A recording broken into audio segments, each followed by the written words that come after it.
Hey, Darby. Hi, Jane. Yeah, it has been a long time since we've like seen each other or like talked on the phone. Yeah, So yes, too long. yeah, it's just really good to see you for one thing, and also I'm like so excited to talk to you about this particular subject. I'm really flattered. I literally am never not excited to talk to you, just period, but especially on a pod. It's great to hop on the pod. Great to be on the pod. Uh, but yeah, so it's funny because I don't remember how we got connected about this in particular. Do you? I don't remember. I think it was 3 years ago before we actually knew each other. I think that Hanjo was like, I was like tweeting about like this subject, the subject being what's up with the like spiritual, intuitive connection between mothers and daughters, especially first daughters and their moms. Yeah, I remember Hanjo being like, I bet Darby would want to talk to you about this. And I was like, she doesn't follow me. I can't message her. that is so nuts. And now look at us. I Who would have know. thought? I know.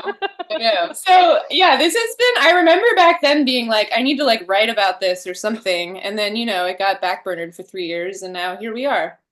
As it does, yeah. I just actually literally just got back like 2 or 3 days ago from a vacation with my mom. Um, there were other Perfect. people there too, but it always sometimes feels like it's me and my mom when there are other people around. Like that's really the connector in the room, you know? That's like Yeah. where the gravity pulls me, you know? Ooh, yeah. Yeah. And yeah, it's good. This is perfect. This is just it all feels very synchronous. Yeah, it's nice that you and I like know each other pretty well now too, to like have that as background for our conversation. So why don't we start by both like saying the structures of our families, like how many siblings do you have, where are you in the birth order, etc. Okay, so in my household, my mom and my dad, they're still married. They're like 30 some odd years now at this point. Um, and it's just me and my younger brother, and we're 3 years apart. So I was born in '96. He was born in '99, which I think technically puts us on the edge of like the generational divide. Like I'm technically like the youngest millennial, and he's a Zoomer, but Mm, for whatever that's worth. mm. Um, but then on my mom's side of the family, I'm the oldest of like five grandchildren of all the cousins. And then on my dad's side of the family, I was the first girl in two generations, but I'm one of four. So I'm the oldest in my household, oldest on one side of the family, and the only girl on the other. That's super interesting. That's like another Yeah. dimension to the oldest daughter thing, Mm-hmm. like oldest cousin and granddaughter. Yeah. And we were pretty close with our cousins that I was the oldest of. We saw them like I would say regularly, pretty much every weekend. And they were girls. They were the only girls I ever had any like sibling-esque contact with. But I was so much older than them in age that we kind of jumped the sister thing and it went straight to like mothering Yeah. or me being in charge of them. Okay. So Interesting. that's me. What Uh, about you? yeah, I'm the youngest child of four, but I'm the only girl, so I'm the oldest daughter. So you are the oldest daughter. No, but Yeah. I think and I think we've talked about before, my mother is, and I don't say this is a derogatory term at all, but my mother is very, I don't want to say masculine because that feels, like saying that she's not feminine. But my mother is very like type A. She's very, loud, boisterous. She's in charge of every room she goes into. She's a Leo. Like she's just, she's like a huge personality and like a huge force. And I think the more your mom is my voice teacher growing up, Nancy, had a mother who was also a Leo. We always bonded over that. And she always said that it felt like there wasn't room for her in any room that her mother was in. And I Mm. remember thinking like, God, that's tough. Unbeknownst to me, that's exactly like the kind of like, dynamic I'm growing up in. Not that anybody ever, my mother ever meant that. I want to get that off my chest. My mother is a great mother. She's exceptional. I could not have gotten any luckier. That said, and then, the rest of the podcast can follow, I guess. Yeah, yeah, yeah, yeah. My mom is also a total force. Um, and that's an interesting parallel. There was something where like also just having three boys in the house, three older boys, and my mom like being such a force and like being the like primary breadwinner and stuff, like there a lot of our dinner table conversations were about professional sports and stuff. Like there was a lot of it was kind of like a house full of boys or something. Yeah. Yeah. I found myself until my late 20s, mostly anything I would show up to, whether like professional or hobbies or otherwise, I would like get there and look around me and be like, why is it all dudes? Yeah, no, exactly. I totally, yep. Yeah. There's also a thing with my family, like being the youngest, but having the gender switch. There's a way that I kind of have a lot of first child traits, I think, and then my brother, who's older than me, but the youngest of the boys, is kind of like more like a traditional youngest child. Oh, that's really interesting. Did you ever feel like, forgive me for this, like, sort of imprecise term, but like othered? I think it just happened so naturally being the only girl. I don't know, maybe yes and no. Maybe I was just like one of the boys in a lot of ways. Um, and then probably there were ways that I got othered in helpful ways. Like I always had my own room, whereas like some of my brothers would have to share a room and that kind of thing. Uh, Hmm. so yeah, probably like a mix of like I kind of was just one of the boys, and then sometimes I felt left out, and also just the frustrations of being the youngest and a girl is like, how come like will I ever win at a sport against my brothers? Like Yeah. um that kind of thing. And then probably some nice things about being the only girl and getting some special treatment.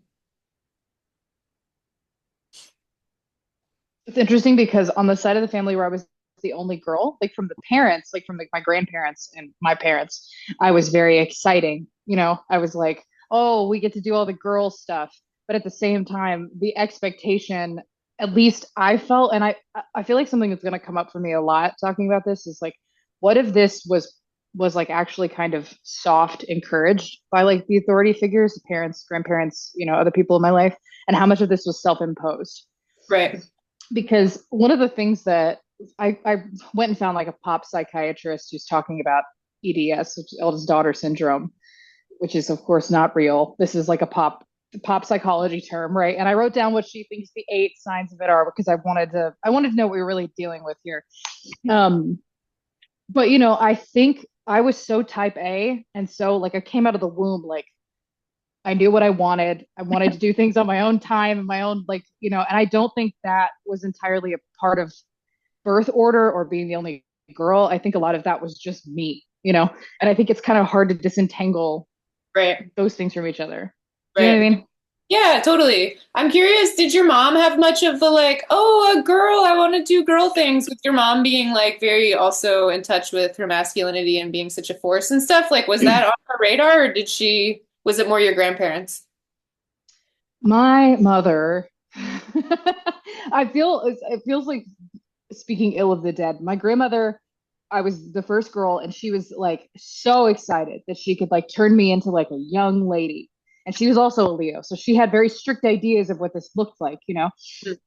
And I was a complete miserable failure, like Mm, with regards to that. Like I wouldn't sit with my legs crossed. I wouldn't speak softly. I just like I wouldn't do it. And I was willful, but she loved me. And I think by the time that I think when I was 25 or 26 when she died. And I think by that point in time, she'd really come around to like, she appreciated that I was like a young woman who was very like career oriented and that I was not traditional, basically. She eventually came around to really like respecting that and having a lot of appreciation for that. But boy, when I was young, mm. but my mother, she tried. Like, she really wanted me to be good at being a girl, like to have that skill set, like to be able to sit in female spaces and fit in and to I don't know, take the typical attributes that we ascribe to femininity that are positive and to be able to like inhabit those. And I think she taught me as well as she knew. Does that make sense? Yeah, totally. Yeah. Was she entirely successful? No, but that's not on her. That's on me. Are you opening a bottle of wine, Darby? Oh my God. Well, I wanted to bring a beer, but I'm I haven't bought any beer since we moved. We moved like 2 weeks ago, and so I'm just refilling. My mom got me this hysterical, not a day over fabulous wine glass, and I Oh was my like, I'm God. 28. Like I'm 28. And I told my boyfriend, God love him, he was like, "You're the age people lie about being." I was like, "I know. What is this?" But here, it's great. It really does keep the wine cold. So here we are.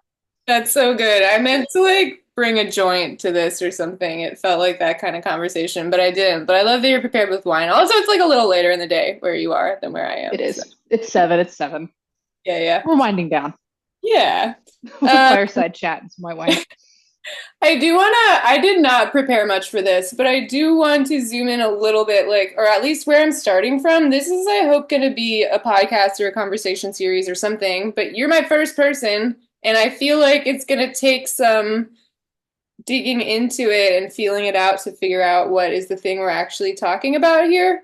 But the thing that kind of got me curious about it was noticing, I guess, in my own family, it seemed like there was some kind of like especially intense psychic or spiritual or intuitive connection between me and my mom. I think compared to like my brothers and my mom, or compared to me and my dad. Um, and then it seemed like maybe it goes up to like more recently, I've been sort of like connecting with like spirits of ancestors who are no longer here, basically up through my maternal great grandmother. And I also Mhm. noticed that me, my mom, my grandmother, and my great grandmother are all either only or oldest daughters. And so that just kind of makes me curious of like, is there something special in the connection between a mother and her oldest daughter? And then maybe like how does that extend through the generations or something? Does that make sense? Yeah, that's great. It's a big bite. Yeah.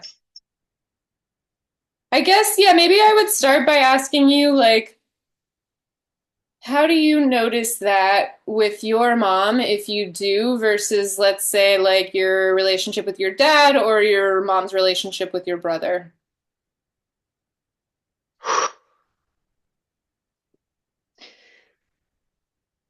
So my mom and I's really so I've read a fun fact one time that said that the parts of your brain that do emotional processing are most similar in any familial matchup, father daughter, father son.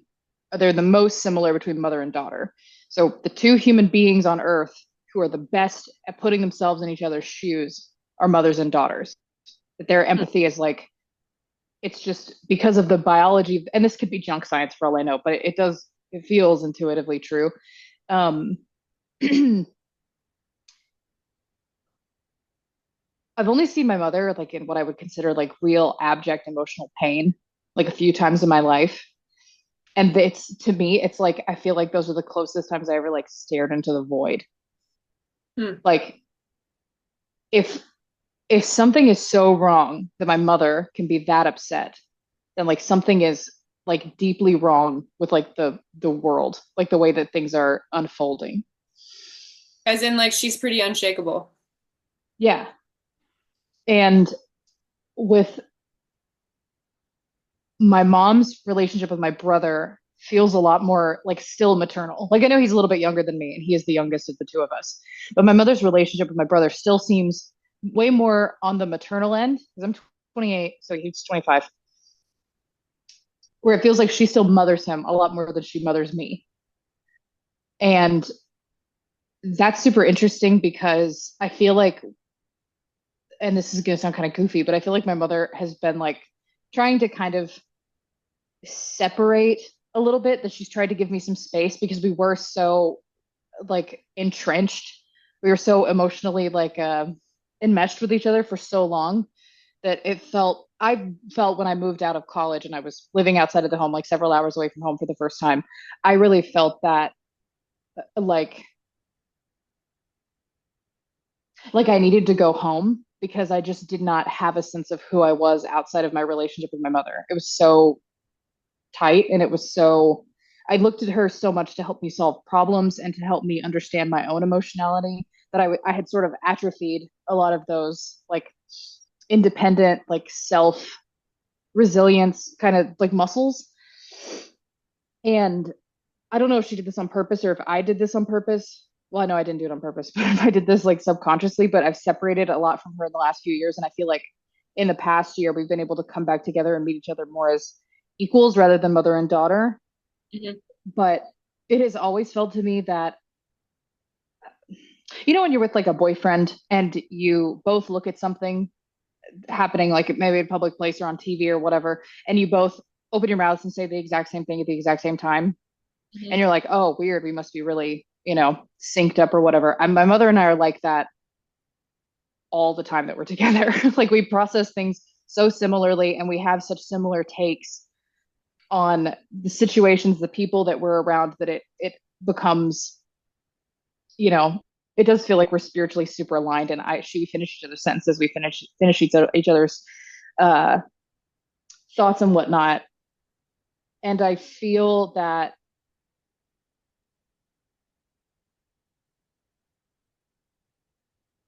there is this sort of like my mother's faith is a huge part of her life, and she's always been a real believer. And it's funny because I wouldn't describe her as spiritual, but I would describe her as a person of great faith, if that makes any sense. I think I'm more spiritual and a little less big on the faith. Um, That makes me but we curious just to both, ask how you would like what's the difference to you? like, my mother will be in church every Sunday, and I don't think I've been to church in I don't know how long. Oh, what? It's really been, I think it's really been some time. But my mother had to grow up so fast that I feel like she can trust the Almighty like a little bit less than I can. So for her, it feels like she needs a sort of spiritual checkup and she needs to be doing something active in order to like have access to her belief and her faith. Hmm. Whereas I just kind of feel like it doesn't go anywhere for me. And I really do feel like that honestly is like a product of her raising. Like she had a very rough uh, childhood and she was mother basically to her younger siblings. And I didn't have that same problem. I had a lot of responsibilities and things like that, but I was never like parentified or whatever the pop psychology term is. And I feel like that honestly is related to that because I think she's a person of great faith and I think I'm a person who's very spiritual for whatever that means, you know? And I just don't think of it as something that could go away. Whereas for her, it feels like something that she has to like keep an eye on, keep a thumb on, stay connected to, stay grounded in. Does that make sense? Yeah, totally. So do you feel that connection with her? Does it feel like that kind of applies to your whole personality? Like you and her have really similar personalities, or is it more of a specific sort of emotional processing thing that's so similar between you two? I think for years and years, I felt that I earned the most love when I was the most like my mother. Yeah.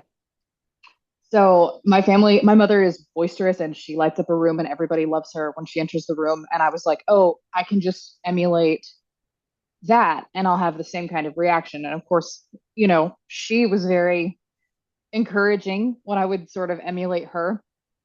And this, I think, did become at some point unhealthy for me. That at some point, really, in like, I think 3 or 4 years ago, I had a really tough emotional time. I was really going through a lot of stuff. And I remember thinking, well, I'm just going to do what my mom would do, which is just not feel it and just like keep trucking and it will go away. And I remember telling my mom, like, I feel so upset about this and that and the other.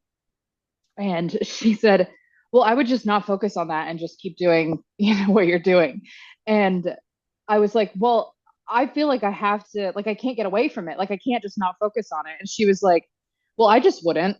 And I remember saying, like, and I was in front of my dad, which is so funny. And I remember saying, well, that must be great for you, but for the rest of us, you know, I don't think it works that way.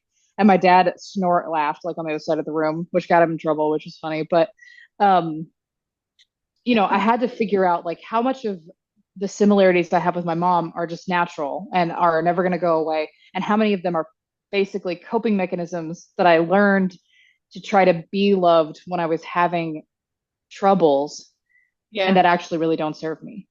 Yeah. And that was tough. That was tough to like Yeah. sift through.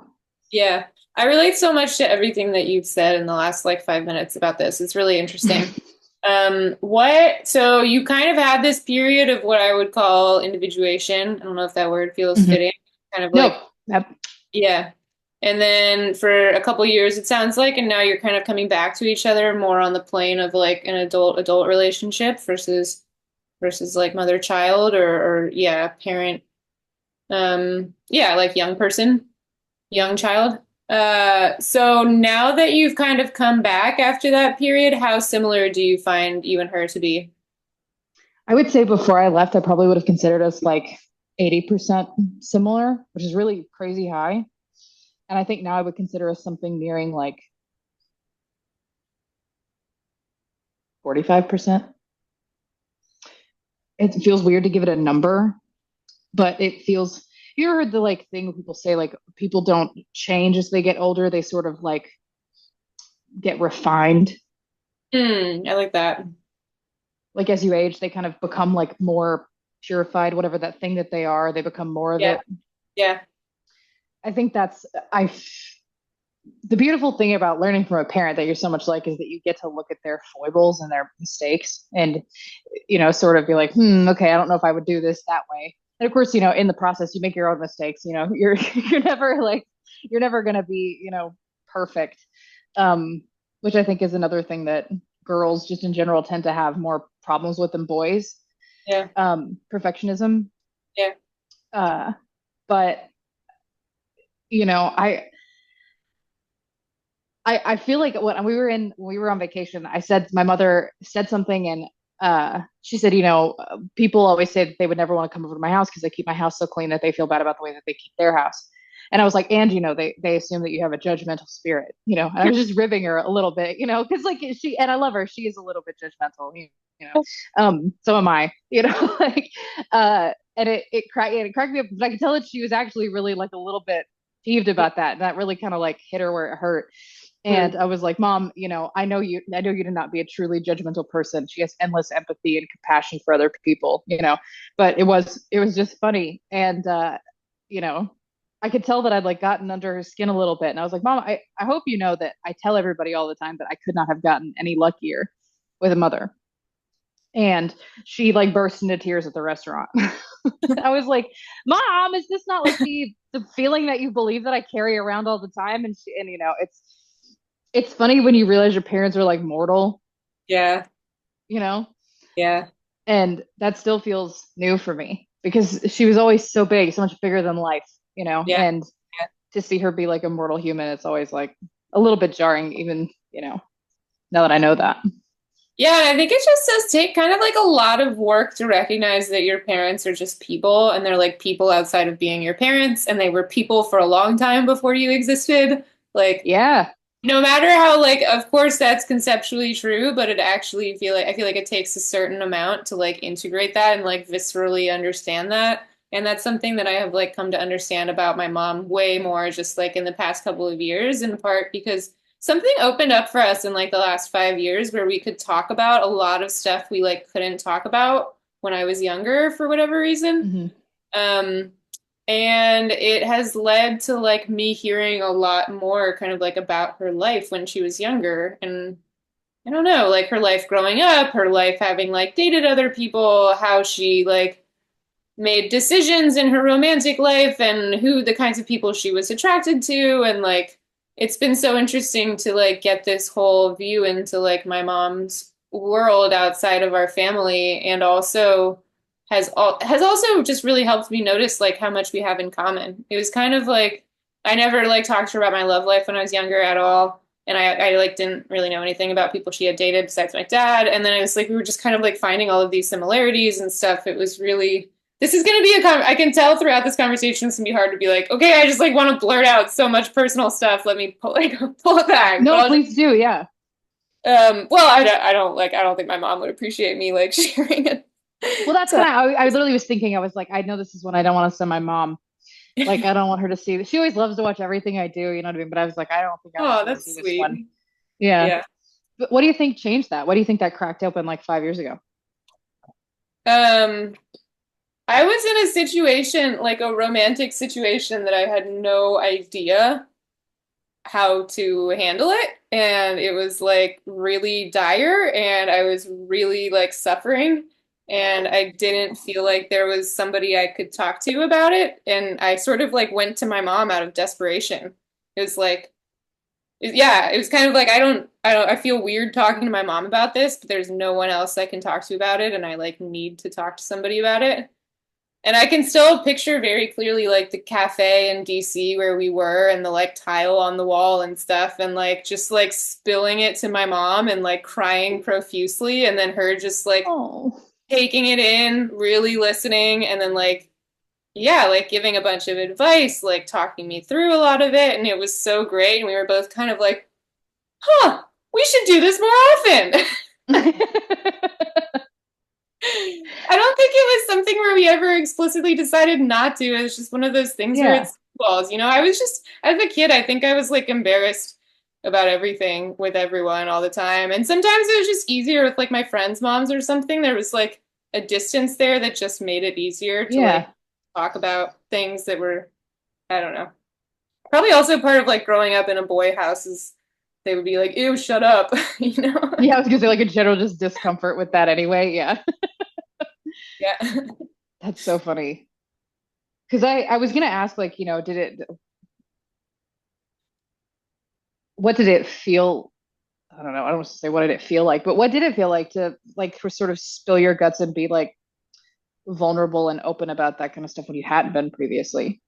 Yeah, it was like it was profound. It was amazing. It was like something came into place that like was meant to be in place and we just hadn't quite found our way there before. It was like having to take that step of being like, this might be real weird, but let's try it and see what happens and you know, and then the sort of payoff of that. Um and it's been those like kind of floodgates have been open since then, like I mean, I also had like a big kind of period of individuation since then where my mom and I, like, I think had to get less close for a while. And I really relate to everything you said about like there was so much that I did just by her lead. I think especially because she was such a strong woman and some of the things I was probably doing consciously. I mean, like, I had like, I was on like a really good career track and my mom had this like really illustrious career. There was so much I could just ask her for like career advice and she always had really great advice and that kind of thing. But then also I think there was just a lot of subconscious stuff. Like it took me a long time to realize that I had never developed my sense of style at all, and I always just dressed like my mom. No, yeah, that's so real. Oh God. I remember I was in college and there was a like a bunch of our moms had come in. It was like a show. I think it was like we were doing a show and this one girl, and God love her, she was not much of a fashionista, not much of a glamazon. She was pretty homely young lady. Very sweet, loved her, great, a little bit homely. And I remember her mother came in and it was like immediate, like, oh yeah, that's her mom. Like you can tell, like they're dressed exactly the same way, their hair is done exactly the same way. And I was sitting next to Noelle, and Noelle was like, somebody said something about like, well, why does this girl like dress like that? And Noelle was like, every girl learns to dress from her mother. And I was like, oh God, I do that too. Like it just like hit me like a brick wall. It had never occurred to me before.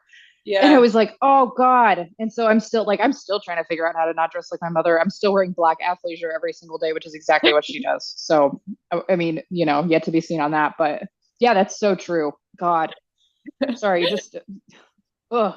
It is so funny, like when you just like still at every age, you still like go spend time with your parents and you see them doing something and you're like, oh God, that's so weird. And I do that too. I was just with my Yep. dad and I was like, oh, my dad and I both do the thing where we have like six half-used paper towels just spread around our space. We both hold on to them because we need to fully use the paper towel before we throw it away. Oh, Cool. bless up.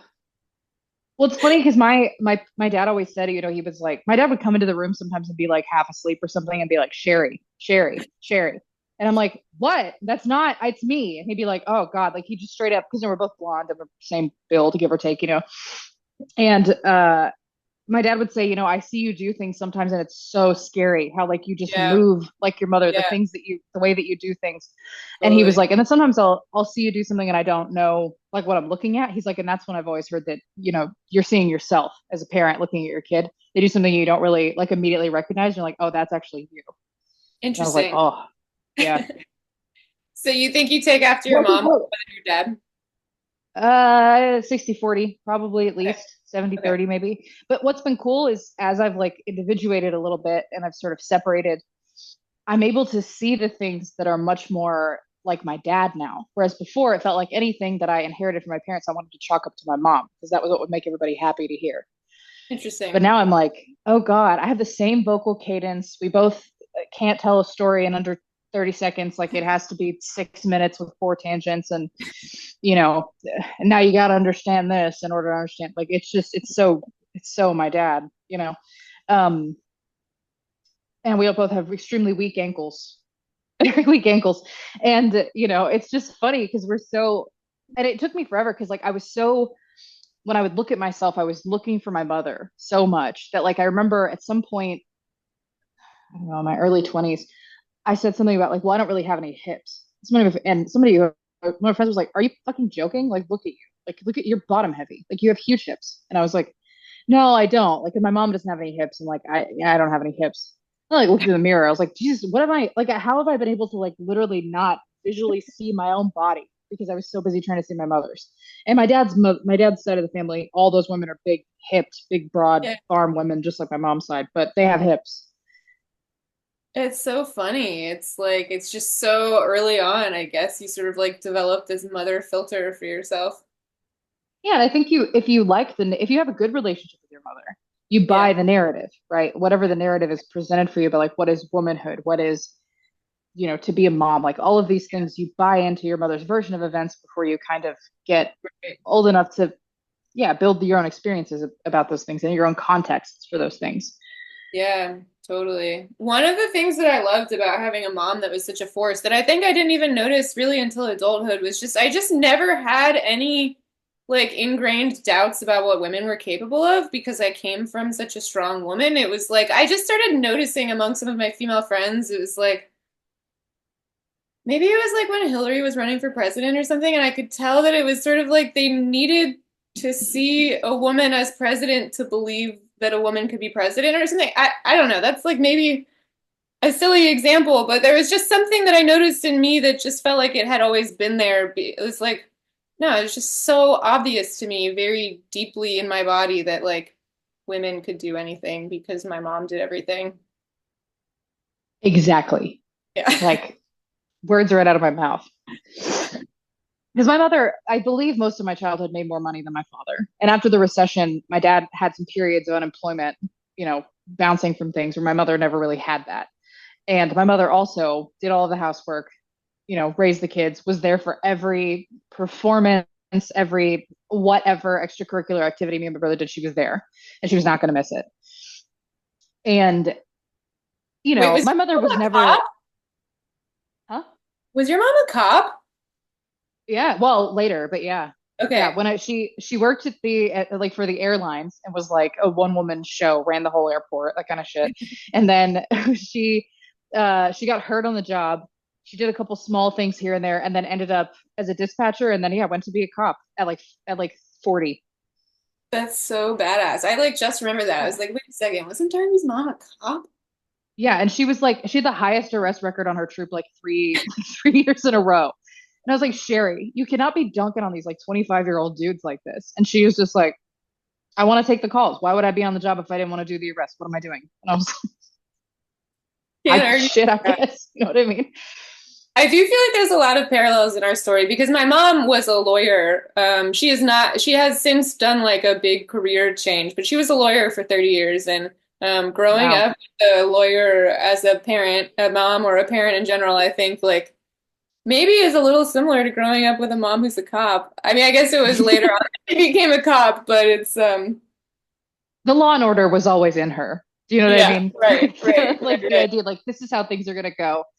No Yeah. questions. Don't worry about it. Like, and I would imagine a lawyer is probably similar in that way. You just get used to being on trial.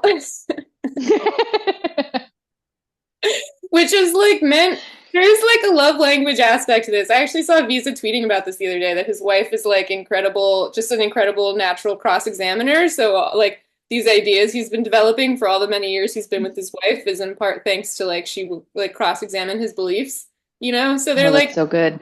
there is a love language thing, but it's also just that I think there's probably an intensity to having a mom who is like that versus like somebody might, more like a softer, more nurturing, less cross-examining type energy.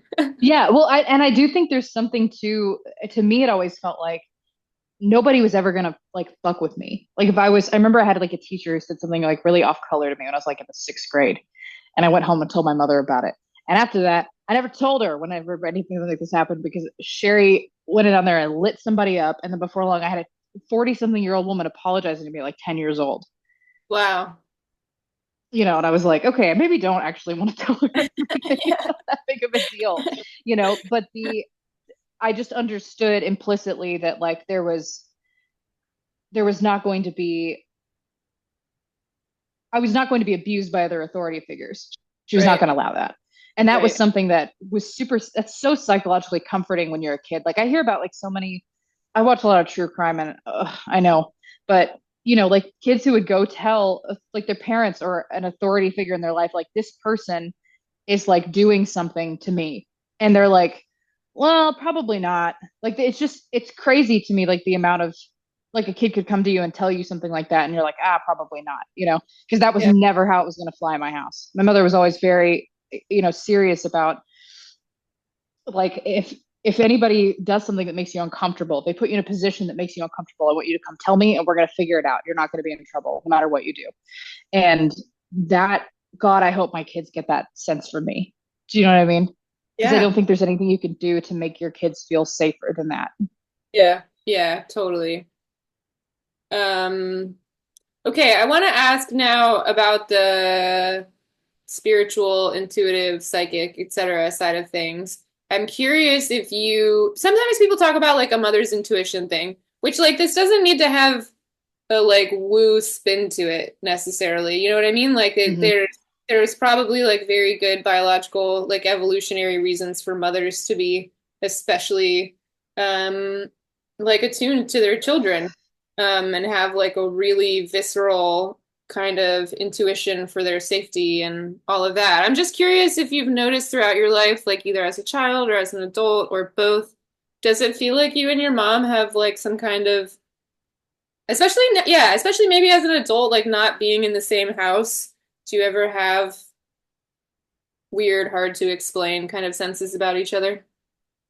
Yeah, I mean, there's like the pedestrian stuff, like we'll both get each other like the same thing for Christmas, but like with each other's names on it. Like we've done stuff like that a couple times.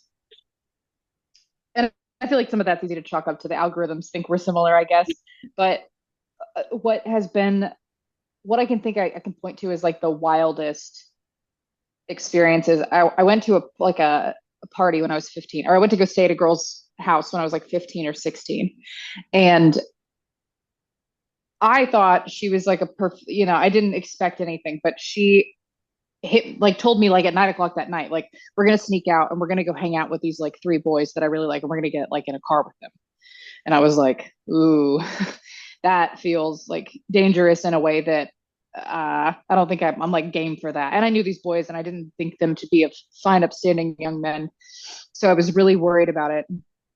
And I texted my mom, and she wouldn't text me back. And this was like, I think texting was still kind of early for her. She was new to that. And uh, she didn't text me. And I was starting to panic because I was like, I'm running out of socially acceptable ways to get out of this. And I don't know what I'm going to do. And then at some point, I called her and I was like, hey, mom, don't I have to mow Mimi's lawn tomorrow? And she was like, no.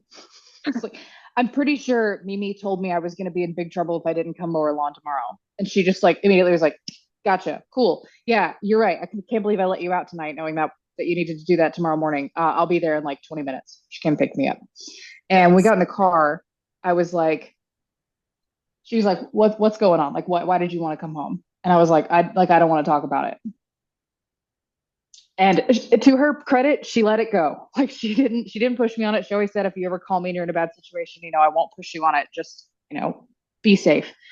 And it was like years later that I brought this up and I mentioned, like it's so great that I felt like that it would be okay to call you, even though, I had been in a situation that you probably would have been grounded for being in.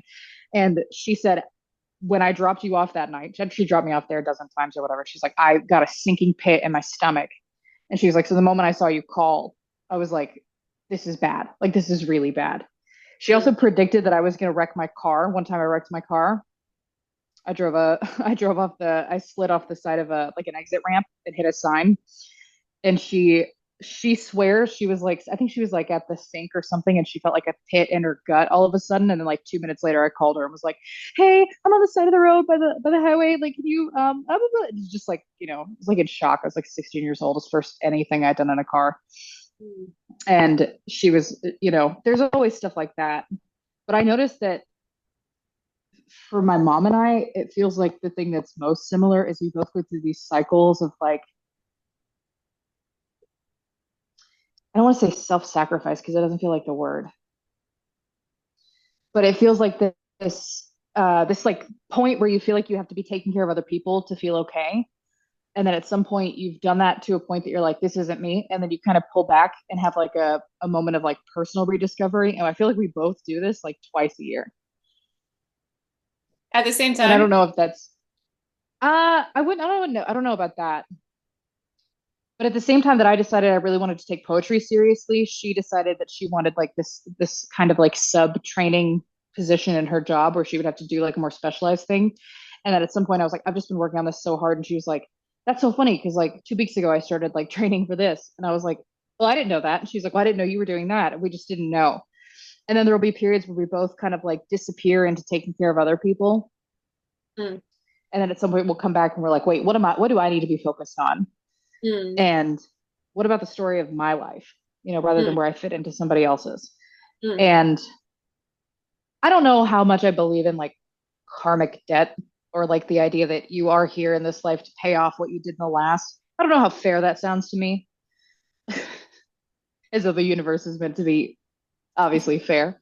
Um, but it does feel very strange to me that this feels like a very deep, like in the spine stored kind of like sense or feeling that I have of this, where I'm like, have I been abandoning myself in the attempt to feel good about helping another person? And then I have to like sort that out and track that. And it is weird that we both do that. And I don't even know if she knows that she does that. Mhm. Mhm.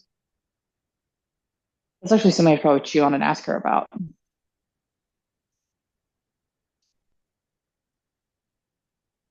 That is interesting to think about those like inherited or whatever kind of karmic patterns, behavior patterns, and like working things out that your mom is also working out.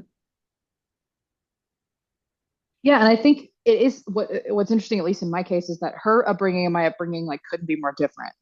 You know, like my parents really made my brother and I the most important people in the household. And the turnabout, like the sort of side effect of that is that I always felt like I had to do something to give back as the oldest sibling and also as I guess the only daughter, that I had to be good in order for their sacrifice to have been worth it. And I Yeah. think they would object to that. They'd probably be like, we don't want you to, we want you to be happy. That's always what. Yeah. Yeah. Yeah. But I felt that really young. Me too. And I policed my brother about that. I was really, in retrospect, like really nasty about that when I felt like he wasn't living up to that end of the bargain. I was Mm. like, what are you? And I don't know about you, but for me as like an only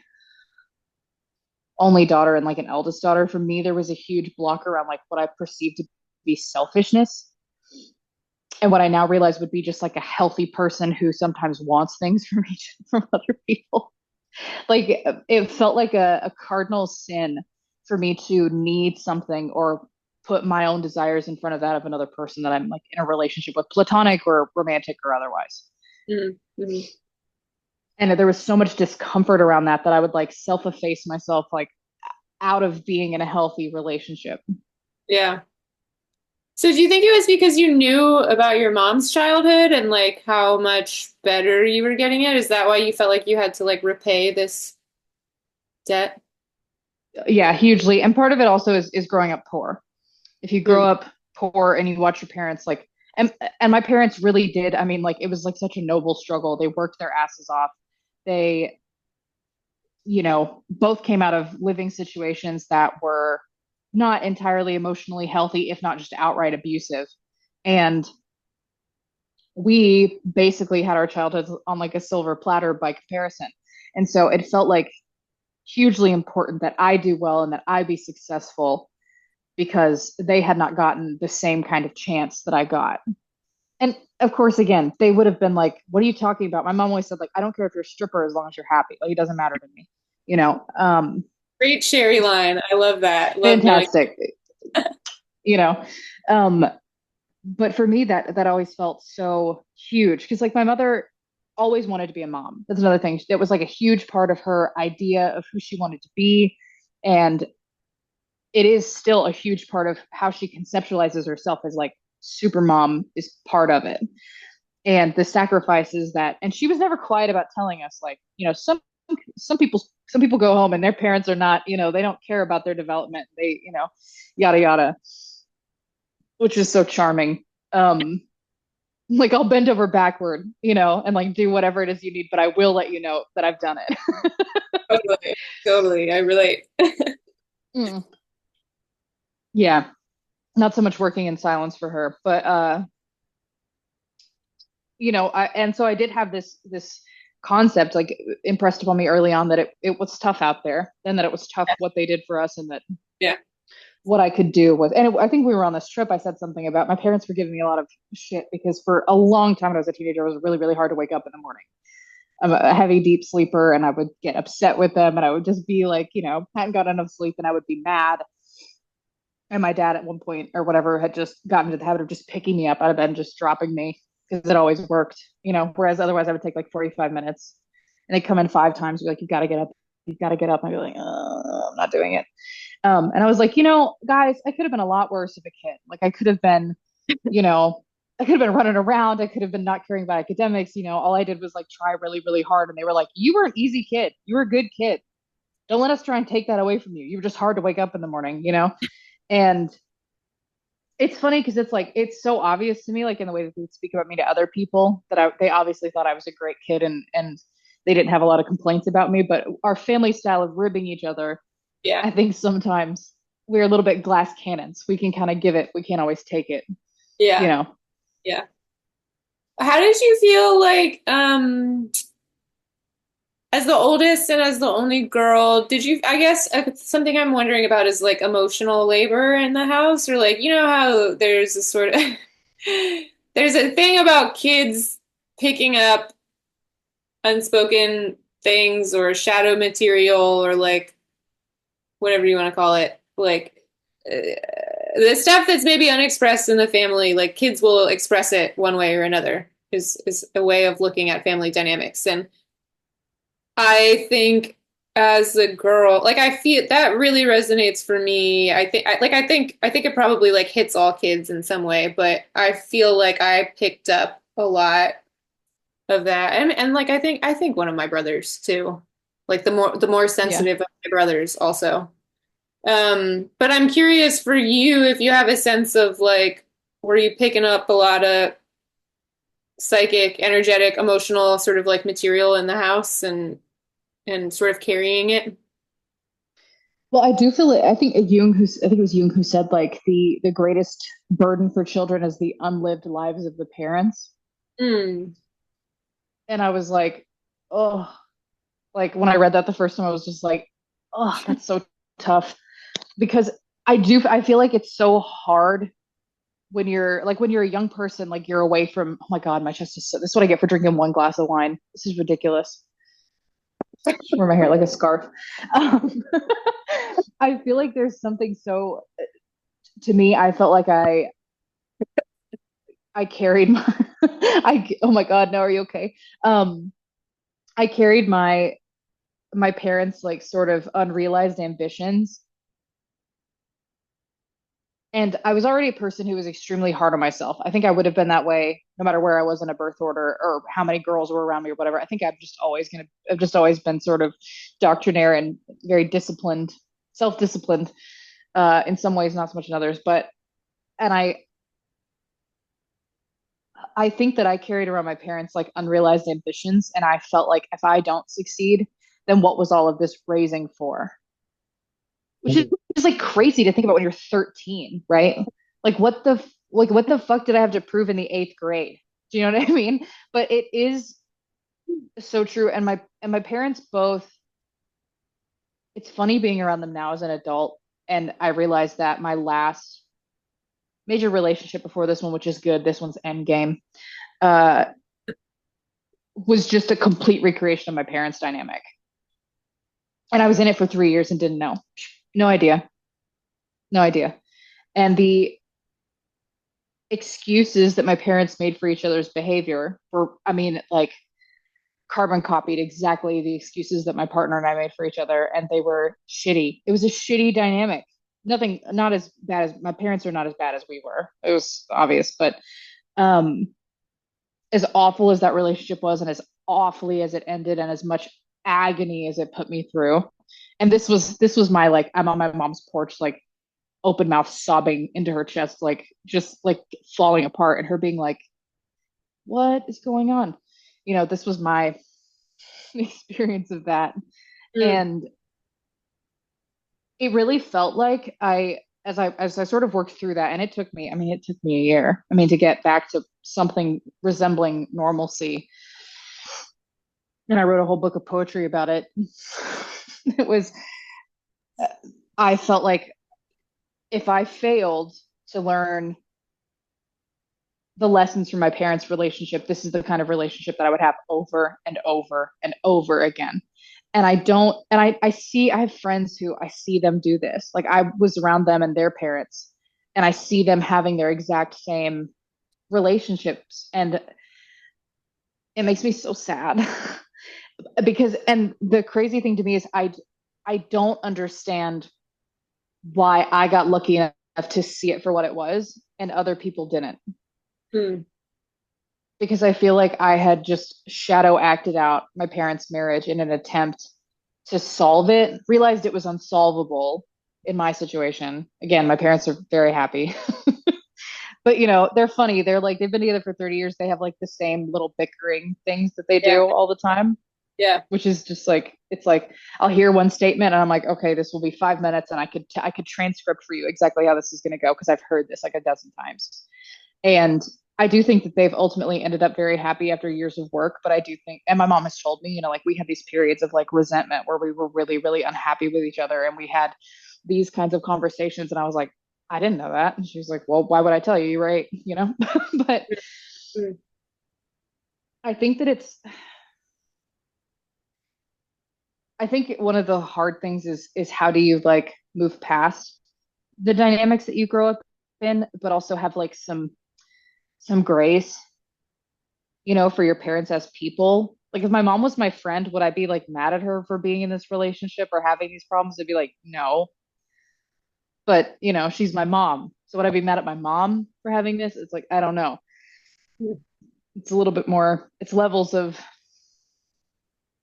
So you in messing relate with to it. that sort of like the unlived lives thing, or like the sort of like emotional labor on the children or whatever, as more like noticing it in adulthood.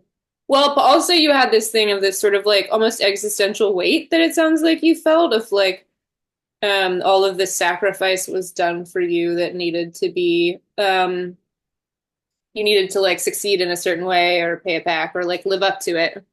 And then there are these like patterns you noticed in your adulthood and in like acting out the relationship and other, yeah, something that you felt as a kid and then also continued into your adulthood. Yeah.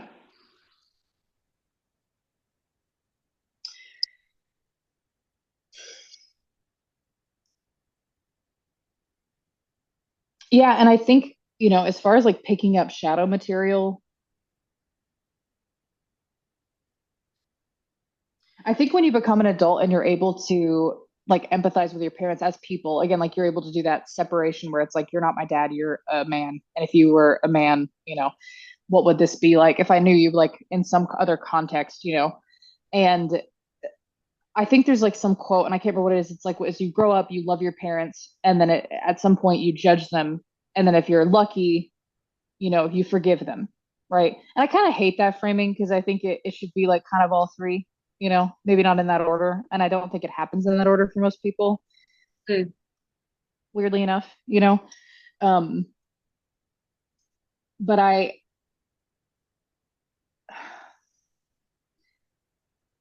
do think about like if they were my friends, like how would I have advised them differently? And I think once you get over the idea that you could have said the thing that would have fixed whatever problem, and you just understand that they were people who were doing their very best at the time that they were doing it, I think you're able to find more grace for yourself and for them. Because I think do you see whatever like the mom and dad, like if your parents are like having sex in the same house, like that's abuse. Like when that tweet was going around, I saw somebody who Wait, what had was the tweeted, and tweet? it was like some Zoomer being like, "Why are you having sex in your house if you have kids? Like that's abusive. Like if you're parents and you have kids and you like have sex in the house when the kids are there, not that they necessarily know, but if you're doing it, then that's weird." Which is just such a like 14-year-old thought, I guess. But I don't know. Maybe Uh, especially Zoomers, because Zoomers don't like sex. yeah, they're so sex negative or whatever, and it's like, come on, ugh, I don't need to know about it, but like I do understand that it happens sometimes. You know what I mean? Yeah, I also would think it's actually probably healthier than them not ever having sex in that. Yeah, I don't know. yeah. And somebody quote tweeted it and said, you can tell that like millennials and Zoomers are caught in this like sort of like arrested development as people because they still think of familial relationships from the child's perspective rather than the parents. And Mm, if you've never had a kid, it's like having a parent is a universal experience, having a kid is not. And mm. I was like, that like sort of clicked something in my brain. I was like, and like they say, like you've known your parents your whole life, but they have not known you their whole life, Yeah, which is another one of those like things it's hard to like embody and integrate. yeah, Um, and like I think when we find compassion and forgiveness for our parents, like it opens up this relationship that is like so informative, yeah. like not just about who they are but also who you are. Like who were you when you came out of the womb? Like with like did like people always say like it's like all babies are different. Well, it's like, well, what kind of baby were you? That's like such an informative thing to know about yourself. Yeah. Yeah. There's And it something that reminds me of go no, go ahead. ahead. No, It you. reminds me of they always say like people who they always say pay attention to the things that you only ever seem to feel in dreams, Hmm. because those are like the feelings or the sensations that are like really really old for you. They're super like primordial. They come from like before you had language. Hmm. And my mom always talks about I came into the world knowing how to eat. Like I had no problem latching. I was just like, yep, I'm here, I've got things to do, I need to eat. um and my brother was like relatively very fussy, like I was Would be super like my favorite Darby lore to date. I got things to do, so I gotta fuel up. yeah, hand it here, I'm busy. And I never wanted to sleep as like a toddler and infant. Like I would sit there and be like I would just startle myself awake because I never wanted to miss anything.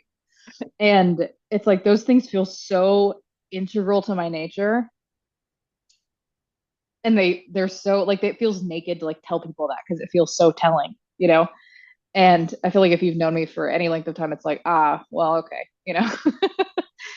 And I think it's so neat to open up to this idea that like if you, especially your mother who you feel so close to, like my mother doesn't dream much and I dream all the time.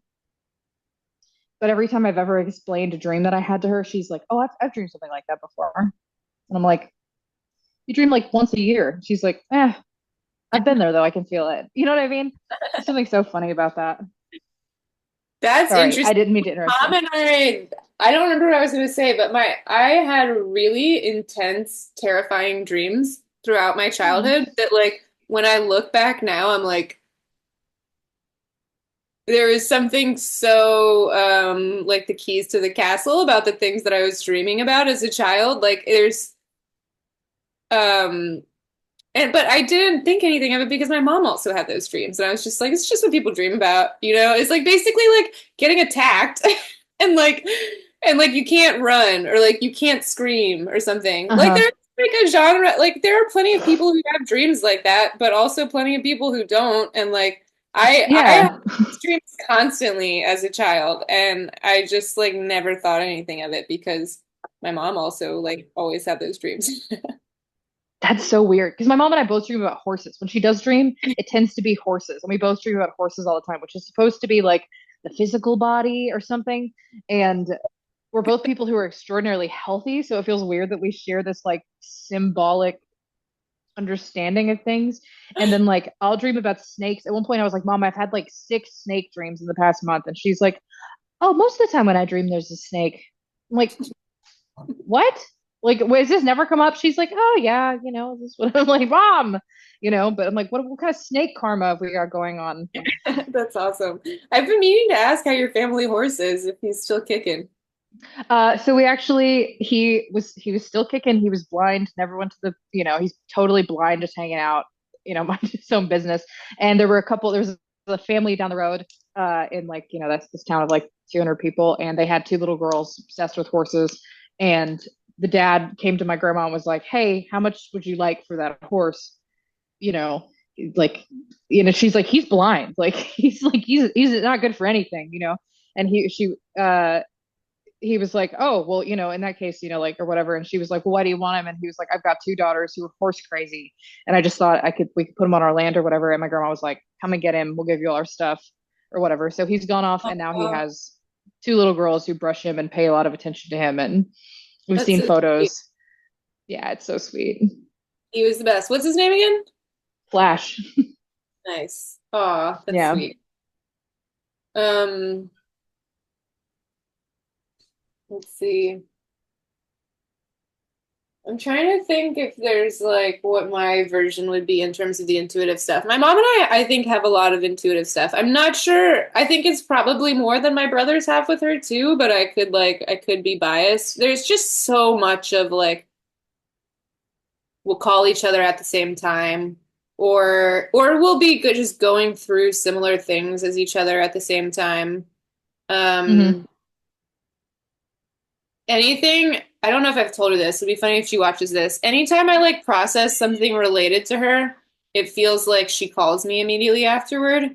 I do think that she's like more psychic and like energetically sensitive, at least with me, than she realizes she is. Because she definitely recognizes, she's like, wow, it's so weird that we just called each other at the same time after not talking for a few weeks or whatever. But I think she still like chalks it up to chance more than I am like, yeah, mom, we feel it in each other. Like it's Yeah, um Mom. yeah, it's really uncanny how I will like process something connected to my relationship with her, and like she will just call me immediately afterward. I think it's sort of like, I think the like at an energetic level, some form of individuation that I do that like is related to her. It's like she feels it on her end, and I think there's something there that sort of feels like a rupture or a loss, or like I was maybe gonna say like maybe a separation, like yeah, a translates in her body in some way to like, oh, I like Jane just became more distant from me or something. And then so she like calls me afterward, but it's happened a crazy number of times. Um, And then, yeah, I feel like there's a lot of flavors of it. I remember one time I was having these like really weird intuitions and concerns about my grandmother. And I like called my mom, and my mom was like, "Oh, I've been like having bad dreams about her the last couple nights too." There's so whoa. many flavors of those kinds of things that have happened over the years. And yeah, I don't know if it happens as much with my brothers. I haven't like really talked to them about it, but it seems like it happens quite a lot for me and my mom. I would say that it happens definitely. Stuff like that happens between me and my mom way more than my mother and my brother. And Yeah. it's funny because my mom would be like, I had you, and you would run around and you were just like who you were, and it was like this child is obviously Sherry's. Like There's so many times I was over in like my grandma's neck of the woods and I would run into a stranger and they'd be like, "Are you out of sherry?" And I'd be like, "Yeah, I'm out of sherry." And they'd be like, "Yeah, yeah, yeah." And then or whatever. And it's just like, and it's funny because even my cousin, who's my mom's brother's kid, she looks like me and my mom. She's like tall, well built, blonde hair, huge dinner plate size brown eyes. And we're just like, we all look the same, like around each other. We're all like big and built, all big farm girl kind of builds. But it's like my mom was like, sometimes your brother will say something and I'm just like, who is that? Like, I can't believe that I carried you for 9 months. And it's not to say that she's like, I think, really disconnected with him, but my brother is so much like my father, who is so opposite from my mother. He's like quiet, reserved, doesn't want to, he's an Aquarius, she's a Leo, they're sister opposite signs or whatever. And I think I honestly take for granted like how connected we are Mm. because when I talk to other people who have like more fraught relationships with their mother, I'm like, how do you guys like get up and like live? you know? But there's also, I think, when I think about like the things that I intuitively like believe and know to be true, they all seem connected to my mom and my maternal grandmother. And Mm. I knew my great grandmother, but not a lot. She passed when I was like 4, I don't, maybe 5. I was pretty young, but I have a few Yeah. memories of Granny, but not a lot. And she she lived a very interesting life, and as far as I understand it, she was like really like a saint. To hear anybody talk about her, it's one of those things where I have trouble like sort of separating the myth from like who she probably actually was. Because she was a Great grandmother? prolific figure, and yes, in my on my mom's side, because she's the one I have the photo of her with Bill Clinton because she was like organizing for the Democratic Party of Arkansas at the time that he ran. And she's like 85. She's like old as dirt. And she's holding like a big stack of money because they let them go into the bank as like a fun thing for the Eastern Star. The girl Freemasons. She was like a girl Freemason, president of her local chapter. I can't remember I think it's Eastern Star. Um, but she was like always organized and she wanted to be involved in everything and she held a lot of soft power in her community. And it's super interesting because I feel like I don't know anything about soft power at all. What is But soft power? anyway, like sort of like holding a sort of like respect or like an emotional like it wasn't that she was in charge of like any group or had access to a lot of resources. It was that like her character and her connections and her relationships with people were very well maintained, well established. She was thought of in high regard, so she had a lot of soft power. So like I remember distinctly like there's a story about like there's this guy was running for mayor of their town or whatever, and he came and asked her permission to run for mayor just because she was so like she was such a figure or whatever, and she was like, not this year. We could do it next year. Let what's his face finish his, and then you run it next year and he'll take it. And he did, That's apparently. yes. Yeah. She just like, and it's like I can't imagine wielding that kind of like soft power, like being that entrenched in a community and having that many like well maintained relationships. Like that's such a skill. Mm. And yeah, I just like I can't imagine something like that for myself. It's just funny. Um, but I like how similar do you think you and your mother are, like in personality? I think we are less similar than I used to think, but we're still like in the ways that we are similar, which are, yeah, let's see. I remember telling my mom when I was in my early 20s, I was like, there is not one single thing about me that I could not trace back to either you or dad. It was like Mm-hmm. everything I knew about myself, I could very clearly point to which parent it was from. And I think I felt kind of like a good mix of both of them. And now I don't feel like that anymore. Now I feel like there are things about me, like pretty prominent things that I'm like, where the fuck did that come from? Yeah. uh, but there are things, and especially things that I've sort of just started to come back to more in the last 6 months or something, that like I really feel really similar to my mom. And the things that are similar about us are like incredibly similar. It's sort of like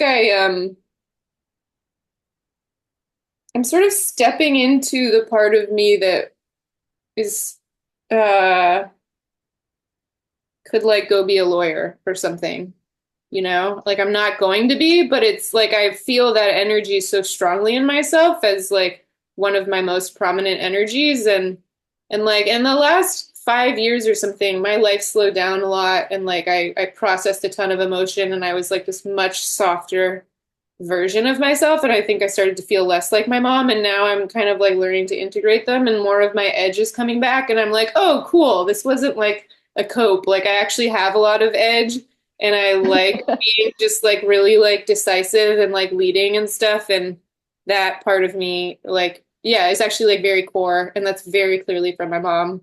Um so we have like a lot of similarity, but then we also have, I feel like these kind of there's parts of her that I don't even know how to sort of like explain them to her or something. There's parts of myself that feel like kind of offline around her that I don't know how to bridge that gap with. Um, there is a sense that like we have this capacity between us of like we can really evolve our relationship and we both care about each other so much and I feel so much like mutual respect and admiration between us that is independent of being Mhm. related to each other. We're both just Mhm. like all the time like, well, you're like really cool. You're like a really impressive person. Just noticed another thing I like about you. So That's it's so really nice. cool. We feel that way about each other and we care a lot about our relationship. And like our relationship has just changed a lot over the years, like many different times. So, I think it will continue to be that way as long as we're both still alive. And so that might maybe like what I'm saying today, it will be different in 5 and 10 years, as we both keep growing into ourselves and being in relationship with each other. But something I was thinking about when I was thinking, just sort of like continuing to feel into the intuition thing. I wonder if you relate to this. Like my mom's like kind of funny. I don't know. I never like describe her as funny to somebody. I don't think of her as this incredibly funny person. Like I think I'm funny, but I also don't think like it's not like usually the thing somebody like leads with about me. But when my mom and I are together, she's one of the people that I get into the biggest laughing fits with. There are times when we like Yeah. get laughing, not even about something that funny, and we neither of us can stop laughing. And there's something about that that feels very mother-daughter to me. Like I actually like feel it really strongly in my stomach. It's like I'm like doubled over and it's like we have the same funny bone or something. Like it No, I gets know exactly what you mean because like my touched mom's and not we're funny. both like, Yeah. what? No, no, I know exactly what you mean because like my mom's not funny. Like I mean, she's all right. Like she's okay. She has a sense of humor, but she's like so funny to make laugh.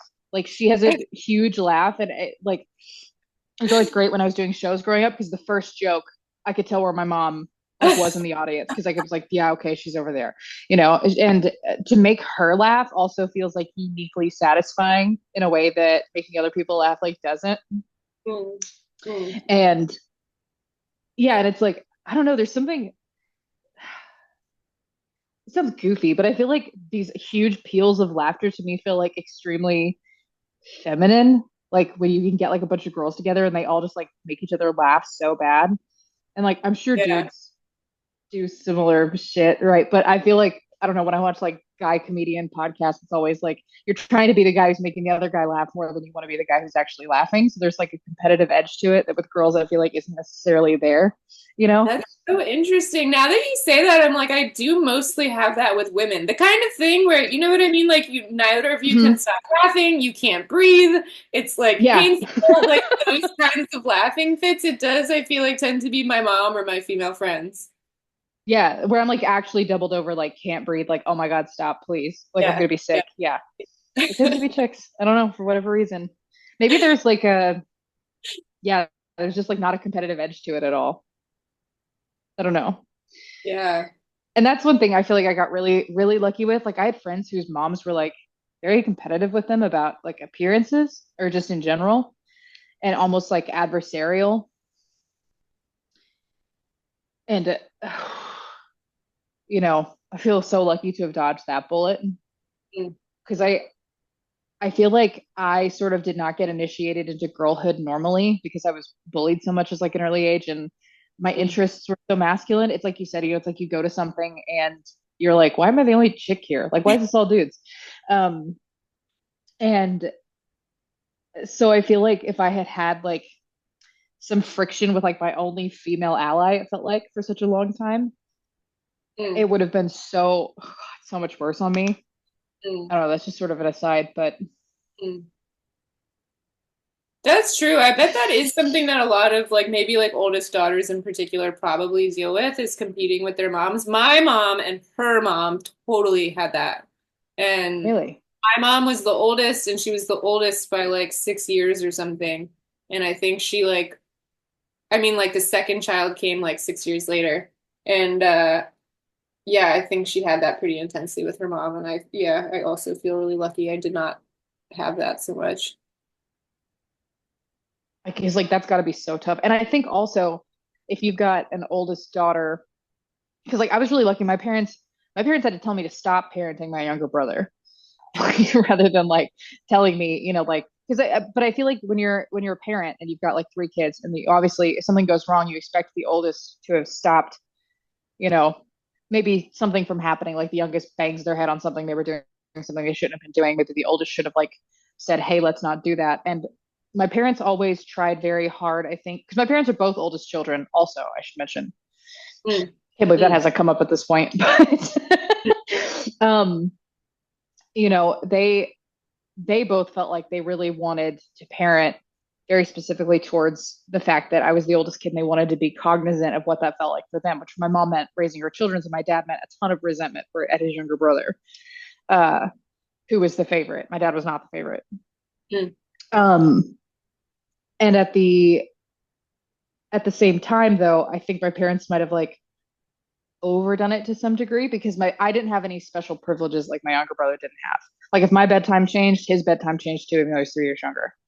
mm, And on the side of the family where I was the oldest, I was tasked with like taking all the kids up into the field in the woods and us having a good time that day and nobody coming home, with a broken leg. Like that was my job. That was on me. And I think that there's something tough about like deputizing a kid and then not giving them any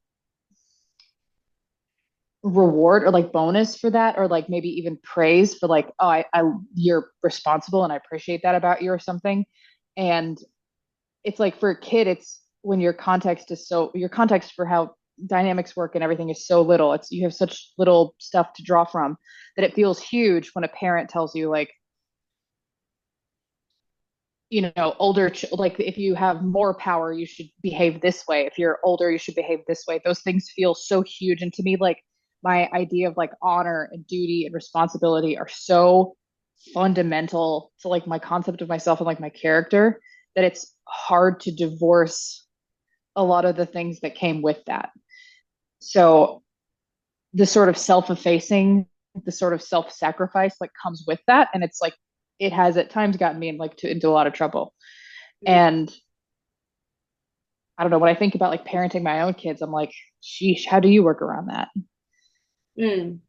So are you saying that sort of like honor and duty came to you like that was something your parents were asking of you or something that you were assigning to yourself? I think, sorry, I had to let the cat in because he's screaming outside the door. Um,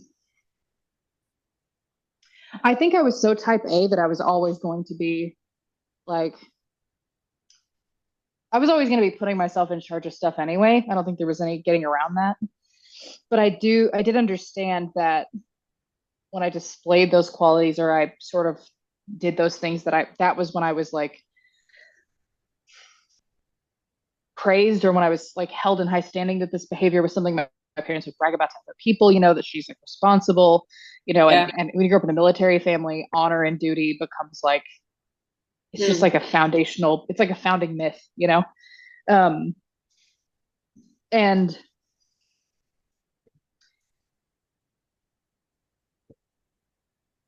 I think when this stuff feels like so primordial, it's like hard to talk about for me.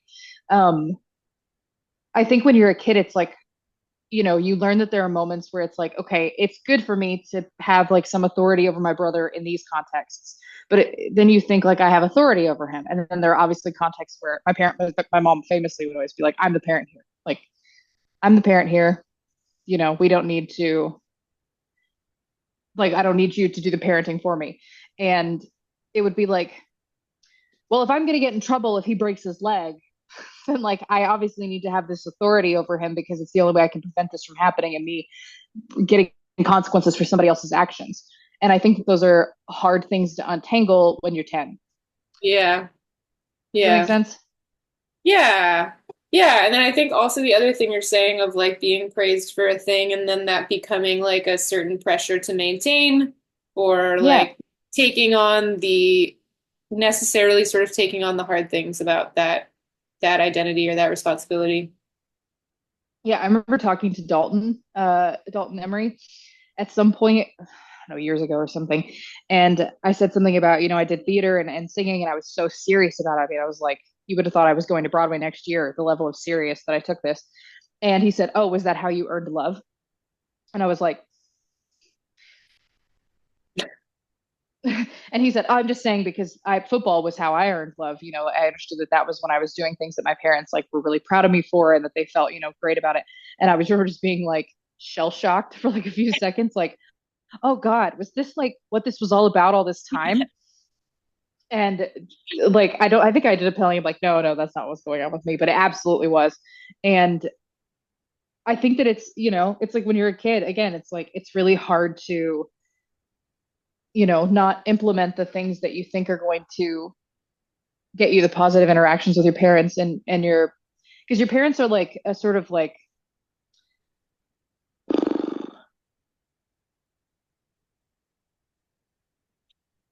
when you're a kid and your social sphere is like your parents friends, maybe your friends once you start to get a little bit older, but it's like there's so much of all your understanding of like social bonds, right? And of course they're like very important ones anyway in their own right, that it's like I remember to feel like I had disappointed my mother and father made me feel like I was literally going to die. Like I was going to have to like lay down on the floor and curl into a ball until like this wave of just like unbelievable pain and anguish. Sorry about that.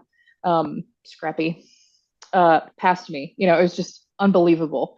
And, I think my parents were always very reasonable in how they expressed their feelings to me for the most part.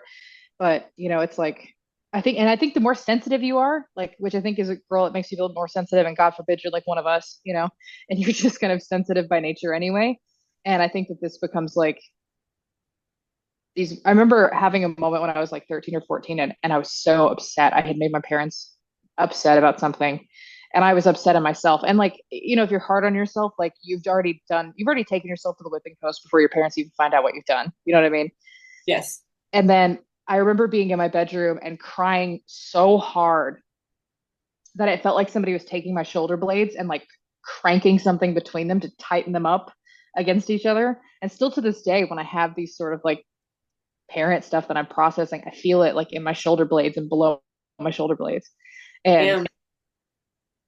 yeah, like it was very rarely, I guess, do you get to remember when you put the feeling in the muscle, I guess. But, it's a very distinct sensation. Like I can remember that because I just remember being like, why is my back cramping while I'm crying? Like this feels really weird. But yeah, still to this day, that's where I carry a lot of my tension in my upper back right there.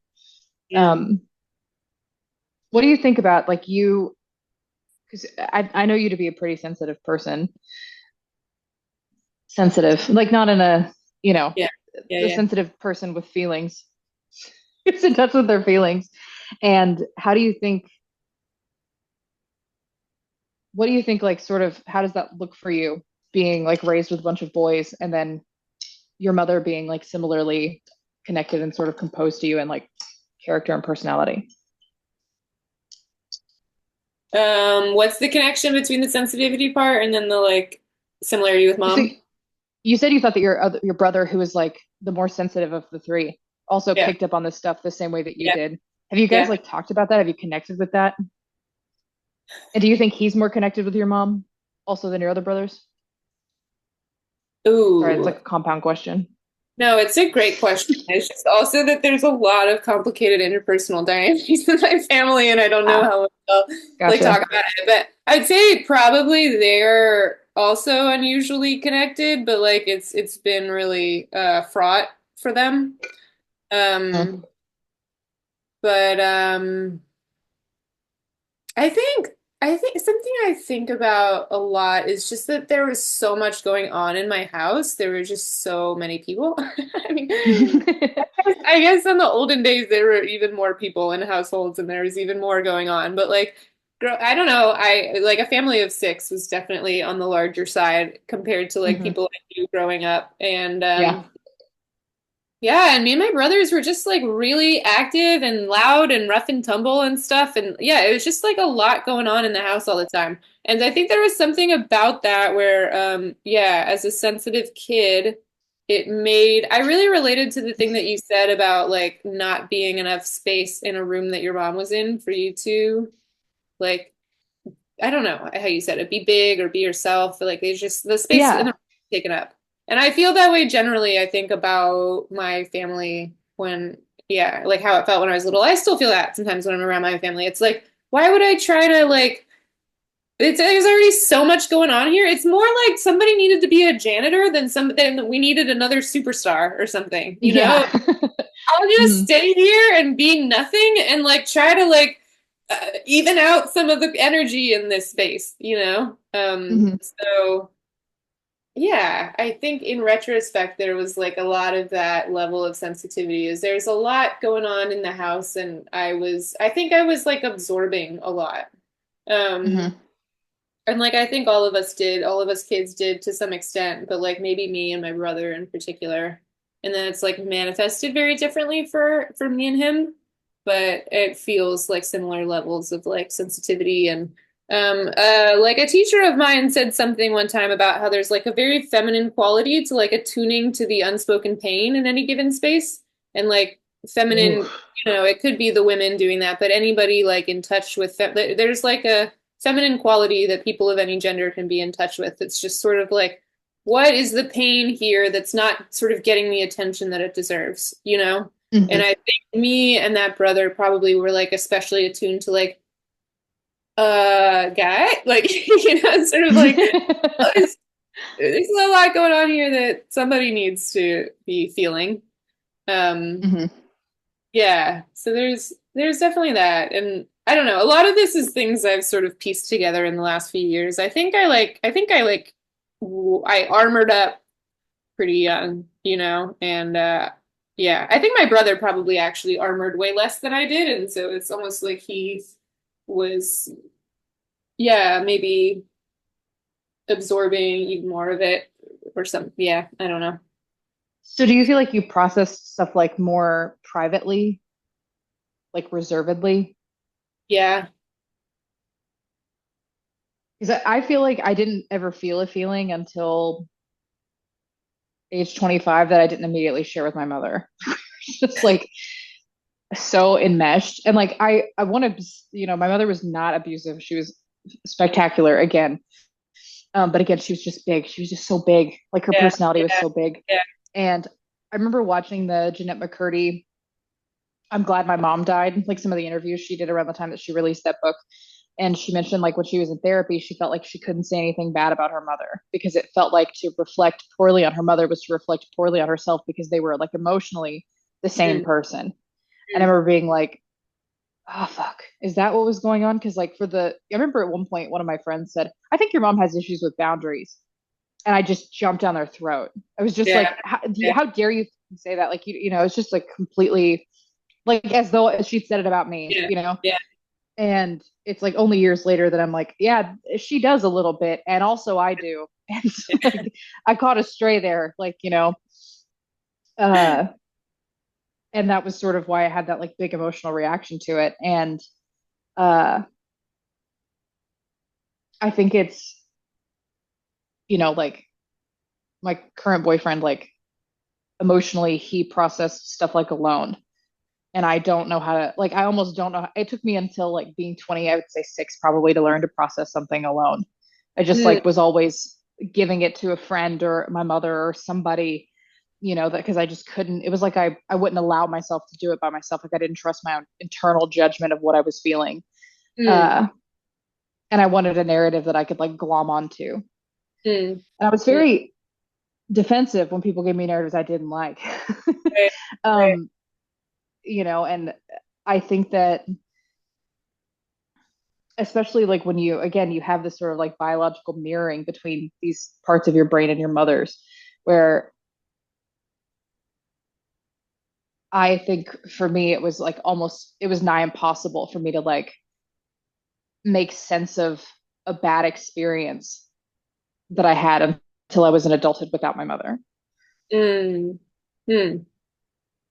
And I think It's- that's sort of, and I don't want to be one of those attachment theory people, but I have like a little bit more like if I had an attachment problem, I would say it is probably more anxious attachment than like avoidant, for instance.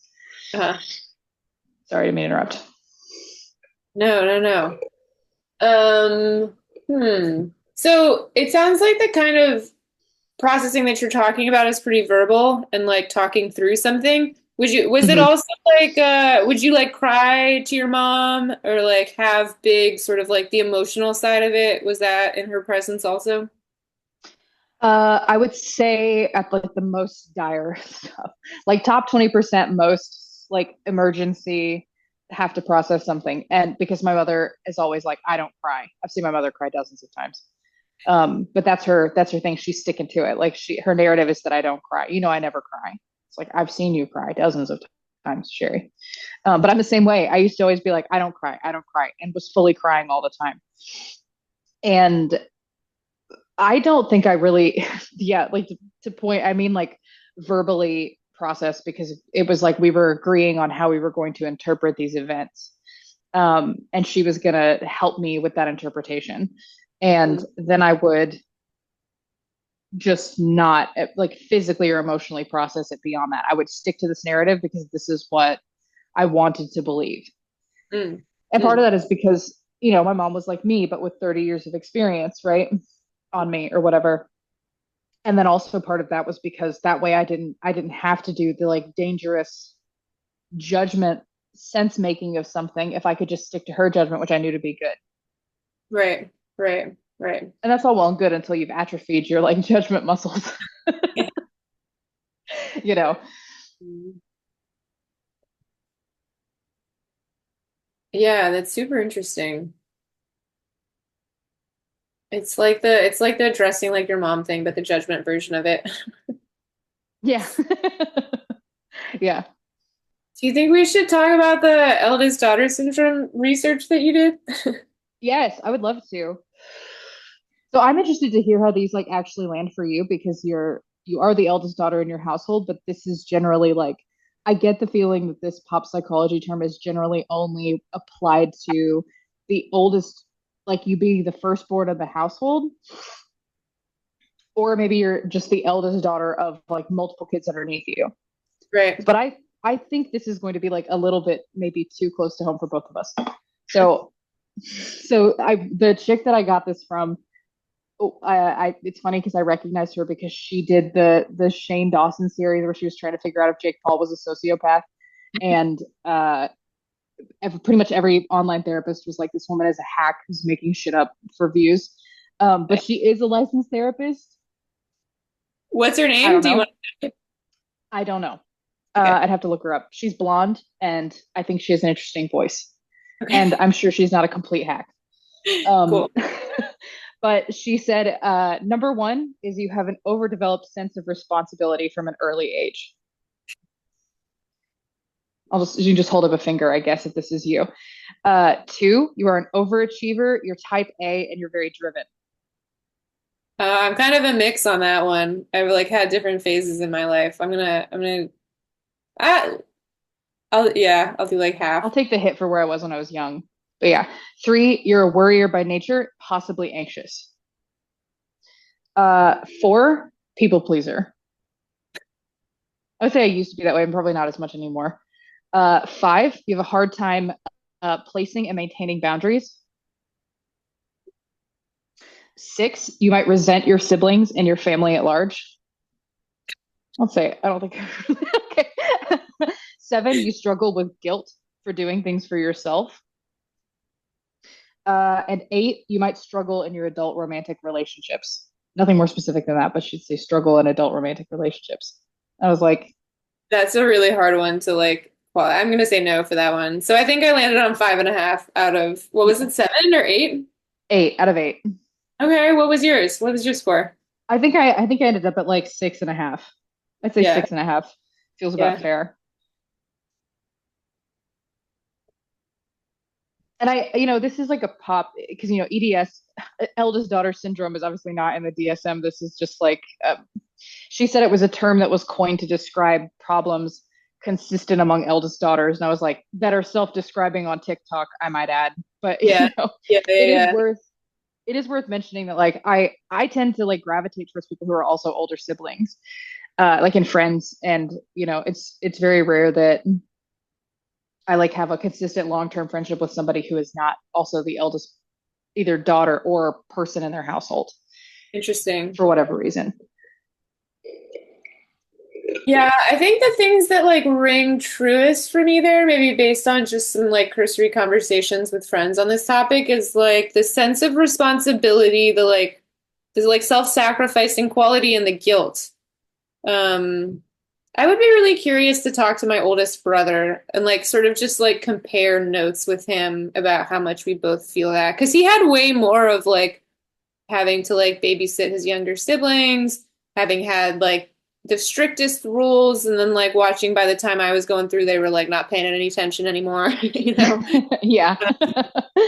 Yeah, I'd be curious how my experience compared to his, but those things like really ring true for me in that list. Like they're the most obvious, like, yes, definitely. And I like hear them a lot from other oldest daughters.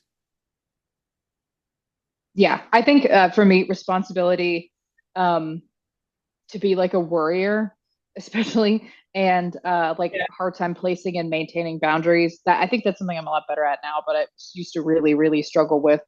Yeah. Um, and guilt. I would say I never really resented my. Oh no, that's not true. I do think I really did resent my brother. I think actually I should probably reevaluate on that one. But definitely being like a worrier, feeling like I can't allow myself to be taken care of by anybody. I must Yeah. always be self-sufficient on my feet working. Like if Yeah. somebody like my boyfriend cooked me dinner tonight and I was like, oh God, I didn't peel the potatoes, I didn't do anything. Like I didn't do like and it's like I was getting ready to do this. Like he was fine with cooking dinner by himself like one night. Like, girl, be serious, Yeah, um, it is but funny it's that like, instinct to be like, well, I must be do at least one thing that is helpful. I must contribute to every yeah, single yeah. endeavor. And it's like what and I I had like a healer type one time poke around on my shoulder when I had like a pinched nerve in my neck.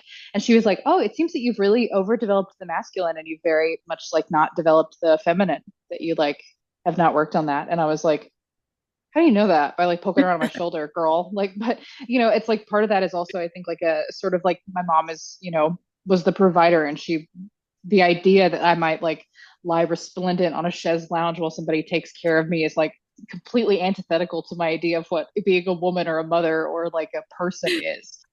And it's like, but I know girls who like live their life like that and they're fine. Do you know what I mean? Yeah. But it's just like I can't even wrap my head around what it might feel like to do that, Yeah.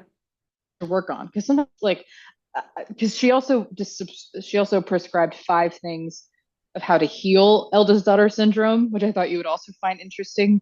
I think they're Hmm. pretty I think they're pretty general, just like how to be a normal person advice. Uh-huh. But one thing that I did see, and I've seen this a bunch of time on all these pop psych eldest daughter stuff, is like you should learn how to rest. Like learn how to not do anything and not be taking care of anybody. Just do something entirely for yourself. Nice. And I'm like, I think for years I really didn't know how to do that, honestly. Yeah. Yeah. I think I'm still figuring out what like really deep rest means to me and to be able to, there is this deep sense in me of like, and like I see this in my mom too, for sure. It's like I have to be making sure everything is running, and I can never put that down unless I am like with someone who's incredibly competent and I can really trust them to like, all right, I'm gonna put this thing down because I know you got it. But like also I have really high standards, and a lot of people can't like just don't meet that like competency bar, Yeah, but you're a Virgo, you're picky. Yeah. yeah, there's like something so exhausting about that, but there's also something like real about, it's like there is a lot Yeah. to be tracking all the time and somebody has to do it. And I really see that in me and my mom. No, absolutely. Because like I've always been kind of fussy by nature and critical and nitpicky about things, and I was never.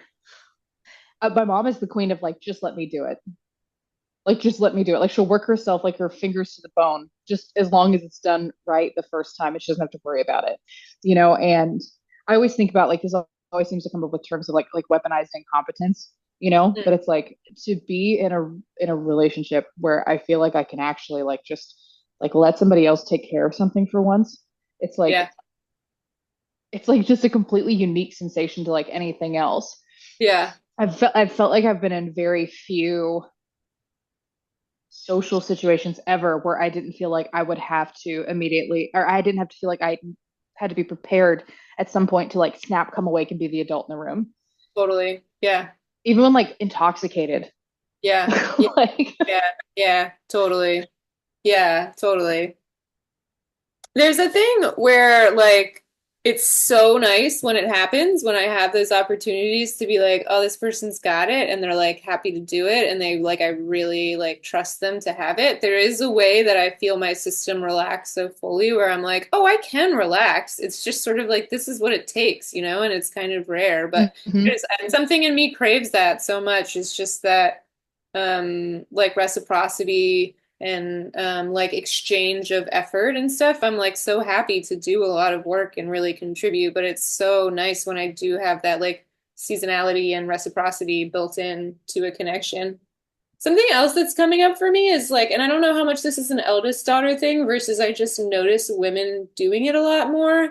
And maybe also people who aren't women who are just more in touch with like their feminine sides is like noticing who is doing the labor in any given situation. Do you know what I mean? Yes, Like I feel like it's yes. usually the Hmm. other women or just more feminine people who are like, "Hey, I noticed you did all these things. Thanks. That was not invisible. Like I saw it. Yeah, Thank you."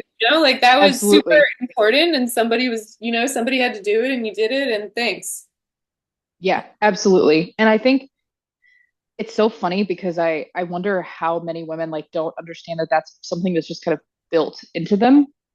Right. I Like know. I know. in A the lot of South, women are like invisible. It's like invisible to themselves that they're doing it. yeah, it's like, girl, that's a ton of work. Yeah.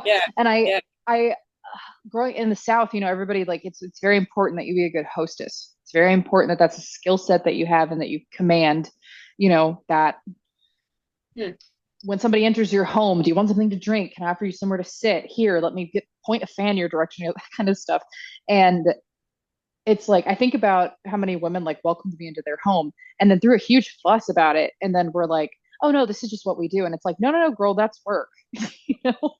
Yeah. Um, and like when I'm welcomed into someone's home and I'm treated that way, I'm just like, and I think it's one of the reasons I love going to hang out at my parents' house because it's like my mom does all of those things, and I'm just like, yes, everything is well with the world as long as I'm here, and you just feel totally comfortable. And that's something that if you're a person who feels, at least for me, like I tend to feel like really uncomfortable in like extremely feminine social situations because I'm like, I'm gonna say something wrong, I'm gonna get myself in trouble, and because I historically have, and uh, like I have to be on edge. So like when somebody actually makes me feel really comfortable in their presence, I'm like, this is so lovely. Like I Yeah. can't believe that this is happening, and it's so easy and nice.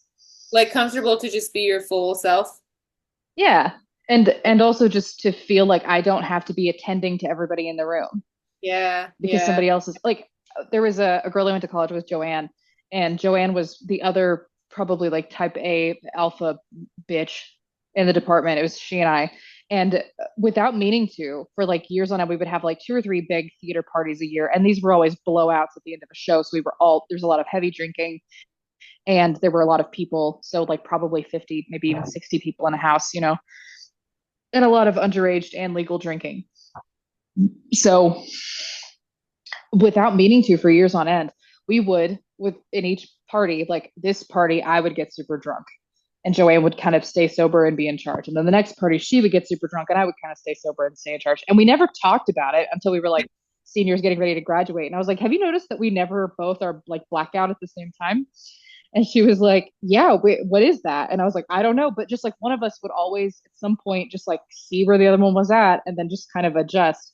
And I love her to death. She's a great human being, but it was so funny. One of us would always be like arranging rides, like you're gonna take her home, you're gonna like you guys are gonna do this, and uh, she and I had very similar upbringings, and she sort of like became responsible and mature at a really young age, same way I did, and it was just always so funny that like we both naturally took on this caretaker role that nobody asked us to do, like nobody told us to do this. We just elected ourselves, and then went traded tit for tat for like years. Yeah, yeah, it's just mothering people. Mm-hmm. I am curious how much that dynamic, I mean, you're saying like in this situation, no one is asking you to do it. I have been like growing more and more curious. There's something in me that's been happening in recent, like, I don't know, month or two that's really trying to disconnect from unnecessary mothering in any given social situation. That like I just don't want to be anyone's mother anymore besides my dog and my future children. And like I just something it's like coming up very strongly, very frequently in like different kinds of connections and things is like, hey, if I'm not your mom, I'm not going to be your mom. I have an elderly parent now who has dementia, and it's like that's a situation where it's like I Oh, am, it's there yeah, are like yeah. different kinds of mothering roles that it makes sense for me to step into. But in general, like I'm just very curious now that I'm sort of especially tuned into it recently, is like how much is this expectation of like this default invisible expectation of mothering kind of like just generally societally thrust on women in ways that like probably are often just so default or invisible to them too. I feel like I'm going to be like really teasing out some of the subtleties of that in coming months, and yeah, And Lord, please keep me updated because yeah. uh, it's so I was scary. Everything that's come out of your mouth feels like it could have come out of my mouth in this Yeah, conversation. I know. I feel like we have a lot of parallels in these things, and then there's a few things that feel kind of markedly different to me. I think Mm-hmm. just about our families or something. But yeah, just a ton of overlap. I think like what I'm finding now is it sort of like leaves a lot of awkwardness in connections or something. It's like the moment where people Mm-hmm. are used to like a woman taking care of them or like making them saying something to make them feel at ease or smiling at Mm-hmm. them or like doing a thing that like you Do know, you feel like what does that feel like energetically when you sort of like deny somebody this thing that they expect? it feels like there's a way to do it that's pushing against them. That's also not the thing. It's like not like reaching out and grabbing the thing, but also not like throwing it on the Shoving it floor. away, yeah. Yeah, it's like letting it fall on the floor in front of you is the good version of it. And Mm-hmm. it feels energetically better to me and cleaner, and it also feels like there's something that's uncomfortable about it in my system because I'm it's almost creating friction if the expectation Mm-hmm. is something else. So it's like by Mm-hmm. just being myself and doing nothing in a way, especially because I think my system craves like Libra rising, just want to be in harmony with everyone all the time. It's Yeah, like yeah. it would be easier to just reach out and like grab the thing that they're pushing towards me.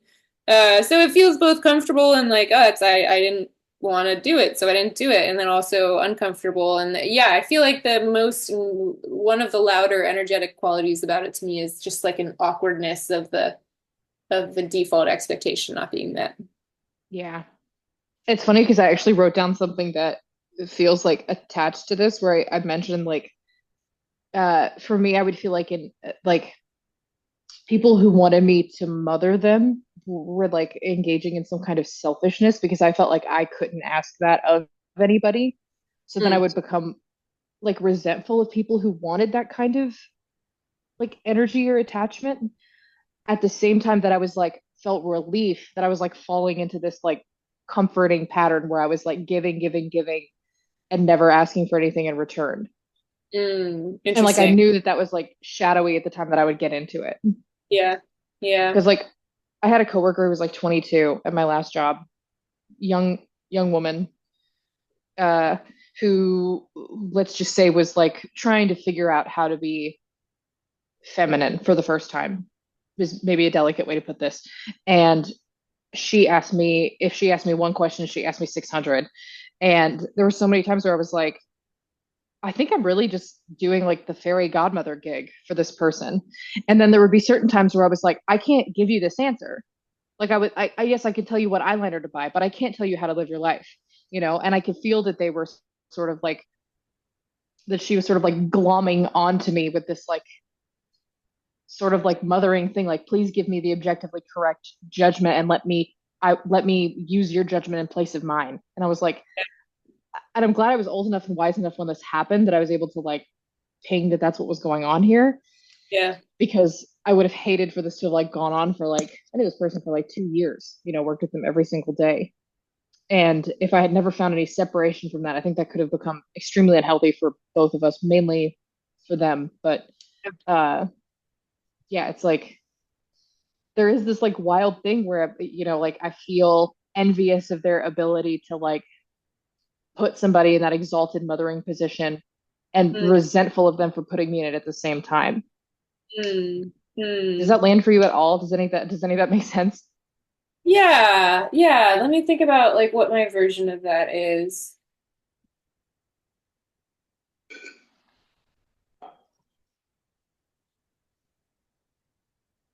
I don't know. I don't know about specifically the like mothering thing. This stuff has like changed for me so much over the years too that it's not like there's like a steady Jane version of it to explain. But I think it's sort of like that feels like a classic description of like something internal asking for a boundary to move or something. You know what I Mm-hmm. mean? That Mm-hmm. sort of dual like, well, I could never do that, but I wish I could. Mm-hmm. Uh, yeah, I don't know. I don't have anything else to say. I'm like still percolating on it, but I feel I don't have anything else to say about it for now. Well, it's funny because I'll take that baton back. Um, but as an adult who's like learning how to integrate and paying attention to like the things from childhood or whatever, it is so it's like people always say like if you look at Walter White when he first tries to be Heisenberg, he's like really goofy and bad at it. He's a stupid hat, you know, and he like the first time he tries to show up as Heisenberg, he just like can't hack it. And one of the things that Jung would say about that is that when you try to integrate something that you've repressed or that has lived in the shadow, when you first bring it in, it's like extremely juvenile. It's like the most juvenile version of it. Yeah. And I think that that's one of the, because it stays at whatever age it was repressed, you know, Hmm. whatever that might have been. So it's like, you know, it's like funny because it's like sometimes as an adult, you do need to act like a 4 year old, kind of, to like start learning how to deal with some thing that's been underdeveloped. I did not Hmm. know that this iPad would automatically camera adjust, but that's pretty funny when it's doing it when I'm gesticulating. But you know, there are times where it's like I do need to sometimes like inhabit the energy of like a 4 year old who is asking for attention and just gets it. Yeah. Yeah. And then it's like it becomes like a for me it's like a pride thing. It's like I'm 28 years old. I don't need to act like a 4 year old. I don't need to. And it's like, well, maybe you do actually, which is always something I thought that was pretty sort of funny about Jungian psychology that feels to me intuitively like totally true.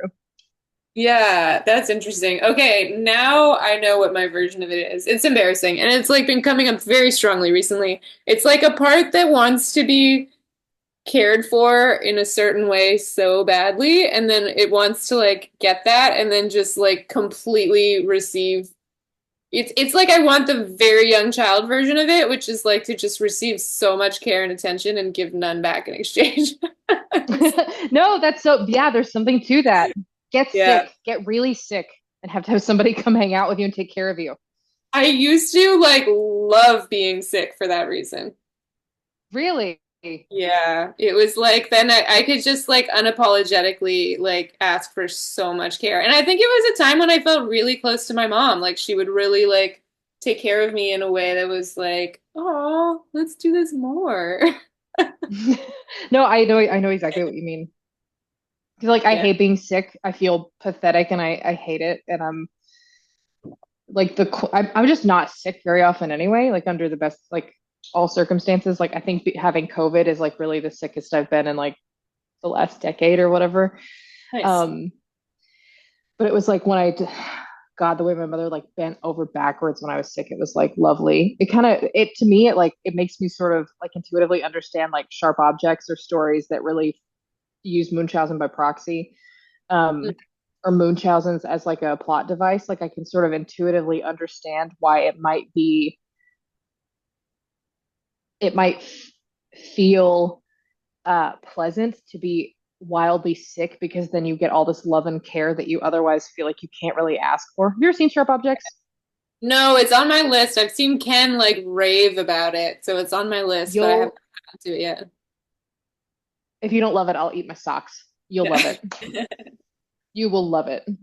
Um, and yeah, we'll have to talk about that at length. That's another pod in and of itself, us talking about Sharp Nice. Objects. Nice. Um, but yeah, I think there's so much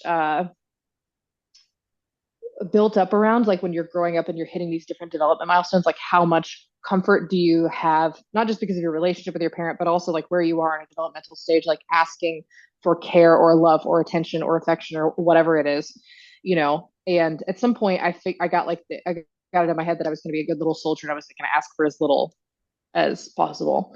And so it is funny for me now to just be like, can I just get some gas? Can I just get some like a little hype for me, a few compliments, and then I'll just like I feel like I'll be good for the day. And it's like it feels goofy to be able to like to need to verbalize that, but at the same time, like if it works, it works, and like you wouldn't be Yeah. asking for it if you didn't actually need it, you know, which is something that's learning to verbalize those asks is like humiliating. Oh my God, I love that though. Please text me if you ever need some gas. I would love to give you some. Will do, will do. But you know, what's the thing like they say like you spend like the first 12 years of your life like building an ego and then the rest of your life like tearing it down, you know? In an ideal circumstance, I think that's how. Yeah. Yeah. Yeah. I don't know. Have we like hit on the stuff you actually really wanted to talk about? I don't know. I feel like I've just been rambling so much. I didn't know what I wanted to talk about, but I think we have definitely hit on it. I think this is Great. like, yeah, there's so much in here. I mean, there's so many directions we could go. That's the other hard thing about it. Like you said, like we're not going to be able to scientifically disentangle any of these things from each other. We only have our own experiences and like our specific family arrangements and stuff, you know? So it's more for like just having a conversation about it and see if interesting stuff emerges than like some really sort of specific investigation we could do around it, you know? Hmm. I Yeah. guess one thing I would say, one thing that's come up for me as I've reflected on this is there's okay, so I hosted a death cafe recently in person, and afterwards a few of us were hanging out, and I think yeah, like one of the women there had had a baby recently, and we were like a lot of us were talking about family stuff. And I think somebody asked me like how do I relate to my mom versus my dad? I don't remember exactly what the question was, but I was sort of feeling into how I feel their archetypes differently or something. And it was like the thing I feel with my mom is that I like came from her body and like I grew in her body and I came from her and I feel that in like a pretty deep way between us. There's a way that I feel very of her body. Whereas my Hmm. relationship with my dad is he feels like the primordial man. Yeah. And Hmm. those are both really deep and profound, but they're very different from each other. Hmm. And so I think there's like an interesting thing. There's like a specific thing that I'm interested and curious about recently about what it's like for for straight men to have had a mom. Like the parent they are also of their mother's bodies. And then that's a Oh, gender that they're gonna like be attracted to and date. right. Versus like I am of my mother's body and she and I have like the same physical anatomy, and I don't date women. I date the gender of the primordial man, you know? Like there's something Hmm. that specific framing, like for myself, that I find very interesting, and it makes me kind of curious about what it's like to be a guy and have that same really sort of visceral connection with his mother, and then also be like, okay, so there's part of That it. is And then the so other part interesting. is that like I feel almost like my mom, me, my mom, and her mom, my great grandmother. There's a way that I feel like we all share one body or something. And this is much more recent. And I like do a lot of body stuff. Like, okay, if I go and get body work specifically like for my pelvis, if I do a whole Hmm. body session with somebody that's just all about like working with my pelvis and tension there and like opening my pelvis up and all of that, there Hmm. is a way. And like this did happen when I did that recently. It sort of felt like that was a bodywork session for me and my mom and my grandmother and my great grandmother. It's Oof. yeah, it's so interesting how that it feels so connected. It feels like I can feel all of them in the room with me. I didn't talk to my mom about it afterward, but I'd be very curious if there was any kind of effect that she felt from that. It was like a very deep, intense session. And my grandmother and my great grandmother are both dead. So it sort of just felt like they were there in some kind of way, and their influence was present, and like karmas that they dealt with in their life felt present. And again, like obviously this is not scientific. Maybe my aunt is somehow connected to my mom's sister. Maybe like a lot Hmm. of sort of like stuff I'm primed with coming into it. But yeah, there is this sense that I feel of having such an intense visceral connection with those women up that line, like of these four generations. That's also the like those are also the women of my line that I knew in my life. Like I knew my great grandmother for the first 9 or so years of my life, and I did not ever meet, her mom. Um, Yeah, I mean they are your working archetypes of femininity. That's why we dress like them. That's why we act like them and talk like them. yeah. That's super interesting because I feel like when I'm around my mom, like my root chakra is like always a little bit like woo, woo, woo, woo, woo. Like I have weird feelings like down in my pelvis. And Mhm. the this, you know, as weird as that sounds, but it's like it's obviously like this sensation of feeling like I've always heard the root chakra is tied to your mom and like whether or not you're supposed to be here, like as in like in this life, like you're supposed to have been born. Hmm.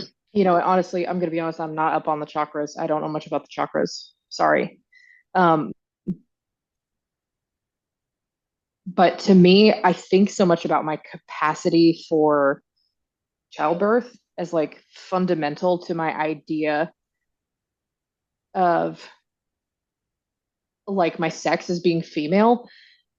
At the same time that it's so funny, like I was listening to my one of my friend's younger sisters and she was talking about like, well, I like think I would like to have kids, but I like don't want to give birth. And like I don't really want to deal with a newborn. Like wish I could just like somebody could hand me my baby at like 3 years old. And I was like, Hmm. that's so funny. That's literally like those exact words came out of my mouth a couple of years ago. Hmm. And then I got into a more healthy, stable relationship and I got a little bit older and I was like, oh, I think I would definitely really, really love to be a mother in a way that I had not instinctually like felt before. Like I think I always told people I knew for sure I would get married, but not for sure whether or not I would kids. And now it's like, duh, of course, you're gonna have seven. Nice. Not seven, but I will definitely like probably have children in this life. And I think that to have like this sort of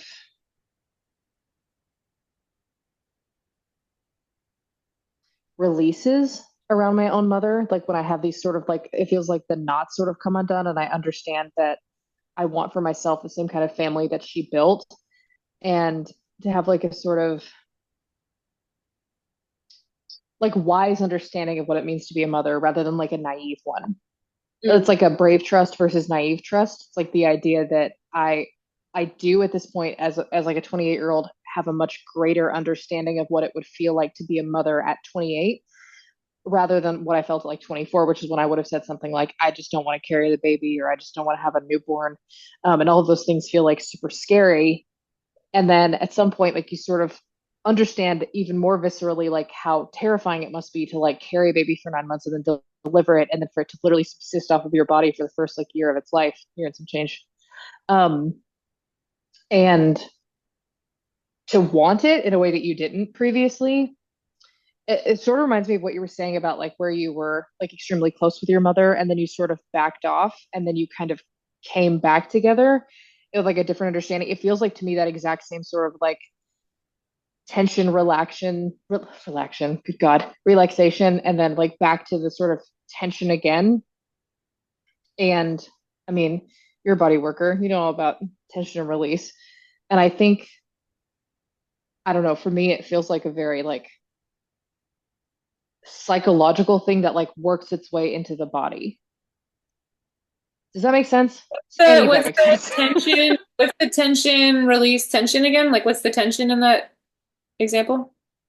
I would think of it as like, it's essentially like when I would think about motherhood, I would feel like an extreme tension and like a fear response. And Yeah. then I would sort of like, as I got into like a healthier relationship and my ideas about it sort of changed, there was like a big relaxation around the idea that like this was something that I understood better, but I didn't necessarily need to be afraid of. And then now there's like tension towards the idea of like this is something I need to work toward and think about. And I have a better understanding of my mother, my grandmother, my great grandmother, all the women around along my family who've given birth. One of the things that I thought I had a really horrific IUD insertion Me too. experience. Too. Hey, what's up? It's awful. Why didn't anybody tell me it was going to be awful? I wrote a 5-part poem about it. That's how bad it was. I'm so sorry. I'm so sorry. it's I'm sorry for you too. It's just a nightmare, and I'm going to be on Percocet. I'm going to be Molly Percocet by the time that they try to take this thing out of me. But That's the thing too. anyway, Is you don't think that you need pain meds for it. It's fucking nuts. yeah, I cannot believe they didn't like maybe not knock me out, but like that I wasn't like at least like dentist high. Yeah. Yeah. Crazy. Anywho, um, I had that like sort of like horrific IUD experience. And one of the things that I told myself as I was like trying to not like kick the OBGYN in the face and like scream and run out of the building, um, was that like millions of women have like come before me, have done this exact same. I mean, it's not the exact same thing. It wasn't literally childbirth, but have had something this invasive happen to them and they're fine and they raise children and they're okay. And uh I was like, millions have come before me and millions will come after. And I don't have to be like afraid of this, like I'm going to survive this. And it sounds a little trite to me now, but at the same time, that literally was like what I had running through my head is that like, if my great grandmother can like get out of the depression and like put her children in like a wagon and like get them out of the dust bowl, then like I can have them put this piece of plastic in me, even though it is like viscerally horrific, you know? Um, and it feels crazy that like that is what I sort of thought about was like, if I am the archetypal woman, if my body is capable of childbirth, then this should be no big deal. And of course Mm. it is. And of course, consciously, we all know that it's awful that they don't give you payments for this stuff. But, on like a sort of the symbolic level on which the subconscious like operates, like I just immediately was filled with this vision of like other women doing something just as invasive and surviving it and being like, well, if they can do this, so can I. And then I was okay. The worst of the panic was over for me at that point. I love that. It feels like I'm also just like having a strong visceral reaction to it. It feels like leaning on your like ancestral female strength. Yeah. And I mean, like, I think about because I don't know about you, but they had me take a pill the night before, which they told me, like, take this pill, go to sleep, and then come to your IUD insertion at like 8 o'clock in the morning. And I was working nights at the time. So I took the pill at like 10 p.m. and then went into work, clocked into work at 11 p.m. And I sat from 11 to 7 a.m., 11 p.m. to 7 a.m. in, I mean, unbelievable pain. And What they was told the me, like, don't take bill? a time. It was like a relaxer for your cervix. So Whoa. basically, I said something to the nurse about it, and she was like, "What did you take?" And I showed her the little thing, and she was like, "Girl, you're basically in labor." My She was like, God. "Your cervix is opening up just like it would if you were in labor." And I was like, "Well, that checks out because that's how I feel right now." Like I literally just remember like sitting in the chair, like just bent over, just like almost like feeling like I was gonna be sick. Oh my God. Yeah, and she was like, that's just what's happening. She's like, generally, she's like, you would take this pill and go to sleep. So maybe it wouldn't be that bad. She was like, but here you are working night shift. And I was like, oh, great. So I just sat there for 8 hours wishing I was dead. It's also so crazy to me that they would give you that pill and just you just sleep through it. I don't know. That just seems like a lot for I your can't body. imagine that I would have slept through it. I Yeah, can't to imagine that I would have. talk to somebody about like what's really happening with that pill. I don't know. That seems really Yeah, intense. Um, tough. there was something that came up for me in that bodywork session that it felt like was so connected with my like maternal line where I felt very in touch with this sense. Like for me, my pelvis opening up has so much to do with just my sort of general unfolding. It's like when my pelvis feels really open, that's like a way that I just feel very like alive and creative and like safe, and those things are like very connected for me. And Mm-hmm. there was a sense of like clearing out a lot of karma and stuff and like allowing for that to happen more, and also just such a clear sense of these four women, me, my mom, my grandmother, and my great grandmother, like just being in a position in life and in our society of like really having all of this freedom and autonomy to like do the things that they couldn't do. It's like the similar to the thing of it sort of feeling like we're all one body. It's like all of us are living through my life and my mom's life, but Mm-hmm. especially mine of like I didn't grow up poor. I grew up with a lot of privilege and, our society. Um, I just have so much more freedom of movement than especially, including my mom too. It's really interesting to talk about like differences in just corporate life between me and my mom's generation and like the kind of shit that she had to deal with in corporate jobs that I never did. Um, but yeah, just a sense of like the four of us in particular kind of like living out the freedom and creativity and expressiveness that's available in my particular circumstances. No, and I think I don't know, it's like I'm the I'm the first to not grow up in like pretty abject poverty, and to have a parental situation that was stable and loving and healthy. And and yeah, especially if we're thinking maternal line up to the great grandmother, it's like, you know, we're talking about a lot of really tough, hardy women who made the best of like situations that I couldn't dream of. And then I think sometimes people always talk about it's like, well, it's like, don't you think your ancestors would be just like super happy that you've like never struggled? Isn't that the whole point? And it's like, I think Granny would be like thrilled because a lot of the pushback I got from my paternal grandmother, who was pretty tough, was that she wanted me to be a good lady. She wanted me to be ladylike. And that was because for her in her era, that was like the best armor you could wear as a woman, that you became like unimpeachable character. You had an unimpeachable character. You couldn't be caught, with your pants down, so to speak. There was no scandal about you. Um, and that you could marry well, do well for yourself, and have a happy life, right? And her picking and prodding at me was this like desire for her to like see me do well. And I mean, good Lord God, I railed against her in every way, shape, or form. But I think about it now as like this was such an act of love that she was trying to craft a life for me, that these things were already accepted and done. And I think that towards the end of, you know, by the time that I hit my 20s or whatever, she'd pretty well accepted that I was never going to be like, you know, normal, what she considered like normal, and that I was never going to be super feminine and super traditional, and that she had really accepted those things and was happy with those, and had really like come to enjoy me as an individual, regardless of my skill at being a lady. And it's, to me, I think it's been one of the great gifts of my life to be able to understand her as an adult and to appreciate who she was, because I think it's like, I think you're really lucky if you can look back 3 generations and the women in your family are remarkable. Three in a row is tough. It's hard to pull, you know? And especially when you consider like my great grandmother remembers the day that her family went to withdraw the $1,000 that they had saved to buy a Model T.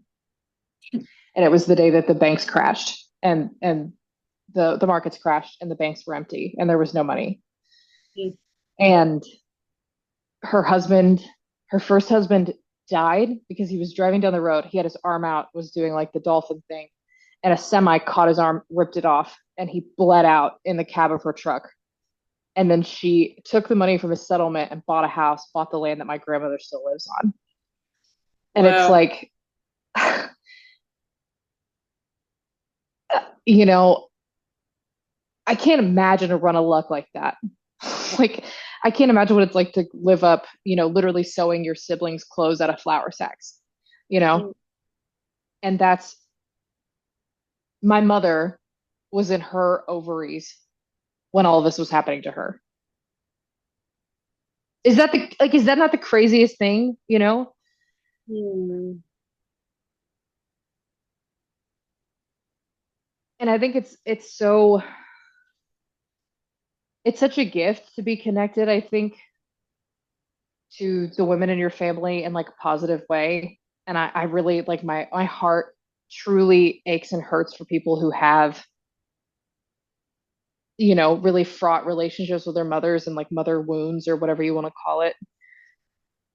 Because I honestly can't, it's hard for me as somebody who has a good relationship with my mother to comprehend what it would be like to have to conceive of yourself as a human being when the person who brought you into the world has a really fraught relationship with you. Mhm.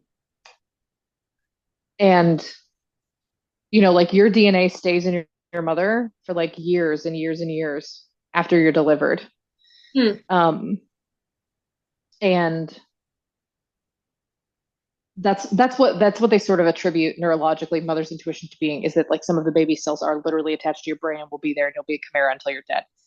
Hmm. Bananas, right? Um, but there's something I think to this idea that we are both spiritually and like biologically connected in a way that we're just not connected to any other person on earth. And I think that that's why the impetus, not impetus, it's not the word I'm looking for. I'm tired and I've had almost a whole bottle of wine. Um, I think that's why, like, as women, it's like if you understand that your children are the most important relationship in your life with regards to who it's going to impact the most in your life, it's it's hard to think of that responsibility as anything other than like awe-inspiring levels of like difficult. And the older I get, the more my mother had me at 24. I'm 28 and I can't even imagine what like having a newborn would like do to my life and my brain and everything else, and it's wild. It's truly wild to think about. Like my mom was like, yeah, I had you at 24. And I was like, oh my God, you were like a child bride, you know? um, and it was like, and to her, like we are the greatest joy of her life. And so it's, you know, I look forward to being a mother one day. It'll happen when it happens. Um, is this like a girls rock? I don't know. Do we just end on a girls rock note? I think this is definitely the note we end on. There's something so beautiful and poetic about what you're describing, and was it your grandmother that like sewed flour sacks to make clothes for her siblings, or is that your great grandmother? My great grandmother. Yeah, Yeah. I don't And know. Just feeling the like, there's something coming through for me about sometimes I think of like me and my immediate family as like one body and we're different organs in that body. And what you're oh, describing, I'm like, oh, there's a way that like you and your mom and your grandmother and your great grandmother are like a body, like different organs in that body. You're like, there's something about the different life experiences that you're explaining that feel like they're just you each had these like different very different roles and challenges and like assignments in your life and it's the variety in it is really cool and interesting. yeah. And I think, like when I talk to my I'm lucky that my maternal grandmother is still alive. My paternal grandmother has passed away, but my nanny is still around. And nanny's sort of like a wood witch. She kind of hangs out in the Oh, thank I you. know, I met her.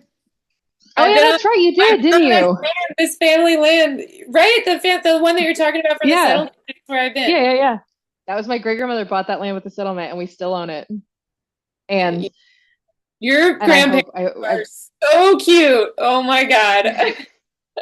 no, it's so funny. Like oh God, they're such a duo. Um, truly. And I think like,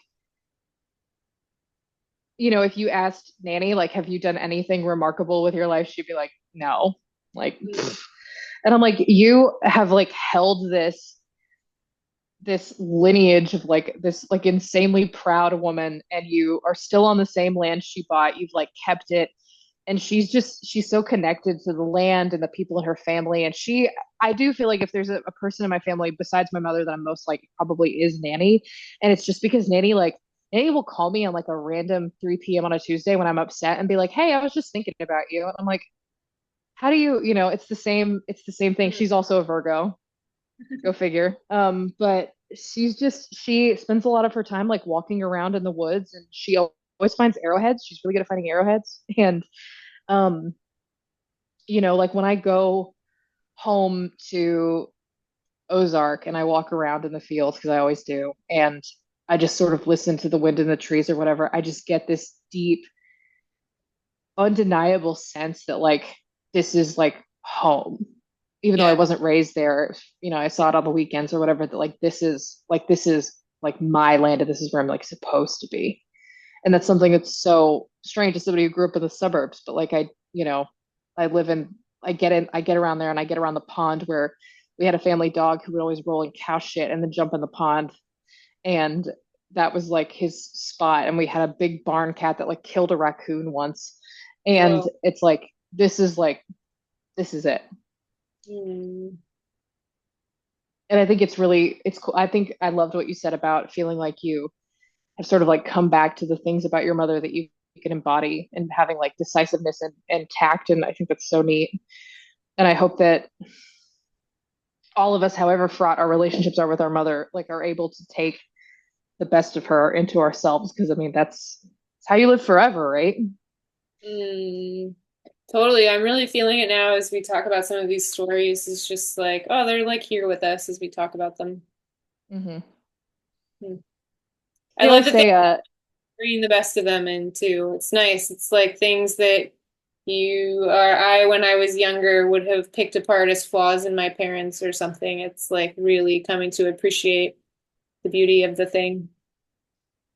I always think about the writer of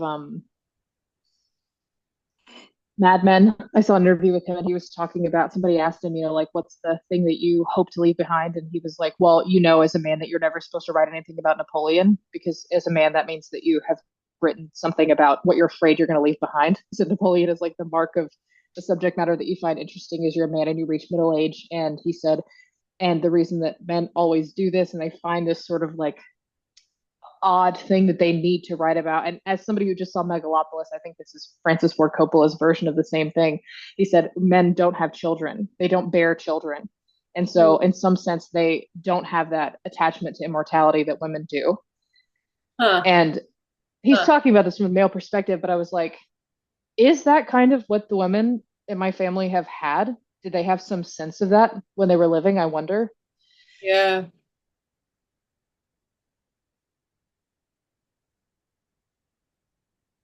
I do hear like some women talk about, especially like while giving birth, while being in the experience of childbirth, like this sudden, really visceral connection with like the women who came before you. Maybe like especially from your family, but maybe also just like all women who have given birth too. It's Yeah. like You want to probably become the archetypal mother, fathers. that's how you do it. Yeah, probably fathers can relate to each other in a lot of ways, but not in that kind of viscerality, you know? Yeah, I mean, I think of childbirth as like you tiptoeing to the edge between life and death, and like blowing death a kiss and then taking a baby back with you. Ooh, I love that, Darby. Just a thought. I Have mean, you I put that in a poem? I will have to put that in a poem. But it's like it was funny. My boyfriend said something one time about, like, well, you could have like a home birth. And I was like, listen, the arena of childbirth, it was like one woman enters, two people exit, and you're not either of those people. So we'll just leave that to the to the people, the man in the arena, And I think there's something to it. It's like I think is I can't viscerally explain what it feels like to give childbirth. I haven't done it, but and I have a friend who just had a baby, and I can't wait to pick her brain about it. Mm. But one of the things that I think about is like, you really do battle with like eternity and the flesh and whatever Mm. else. And I can't imagine what an insane visceral experience it is to give birth and then walk out with a baby. But people do it every day. It's the damnedest thing. We do it every day. Yeah. Cool. I think that's a perfect note to end on. Is there anything else that you're still like, anything that still feels alive for you? Anything else you want to add? Just that I adore you. I love talking to you. If you ever want to talk about acting or anything else that I know we haven't scarily in common, I would love to talk to you about that, either just on this podcast or not. But this has been so lovely. It has been so lovely. I never quite realized how many parallels we have too in terms of like family dynamics and stuff. It was really fun to like, yeah, have the experience of so many things you said that was like, whoa, same. Yeah, I would love to do a conversation about acting sometime. Just for people listening, Darby sent me like one of the nicest gifts I've gotten recently. She put together a care package of I had been asking her about like favorite I'm now talking about you in the Oh, third. I've been talking to you about like asking you for favorite scripts and screenplays and stuff to read because I was getting into acting and reading scripts for the first time, and you put together this whole package of like your collection of scripts, basically. You gifted. yeah. There's some, oh, this somehow feels connected to our conversation. It's almost like a lineage thing of like you giving me your library of scripts, and it was so sweet to receive that in the mail. We've like sent each other some like letters back and forth over the years, which I don't do Yes, we with have, many and I people. love that. So yeah, like love that we kind of have that tradition. But yeah, I have like a box full of scripts to read from you that I'm so it's gonna be so fun to acting is like a little backburnered for me right now, but it's gonna be so fun Mhm. to like stay in touch with you about it as I go deeper into that world. I'm so happy to hear that. I'm so glad you liked it. I was just like, I've got all these scripts gathering dust. Jane is always looking for recommendations. Why don't I just make this easy for her? But it's Yeah. great. I'm sorry some of them have notes in the margin, but hope you can read around That's those. like the best part of it. And they're all like a lot of them are like secondhand and stuff. Like it's a very I can feel like you having like lived with these scripts in the collection rather than like receiving a bunch of like new copies of books or something. Oh yeah, I love it. And you can find my old stage directions and how I used to write stage directions, which was chaotic and borderline schizophrenic, and I'm sure you'll enjoy. Thank you so much, Darby, for yeah, for agreeing to do this and coming in with my sort of structurelessness and bringing so much to the conversation. Of course, thank you. It's always fun. Always fun. Yay. Okay. All right, have a good night. Thank you so much.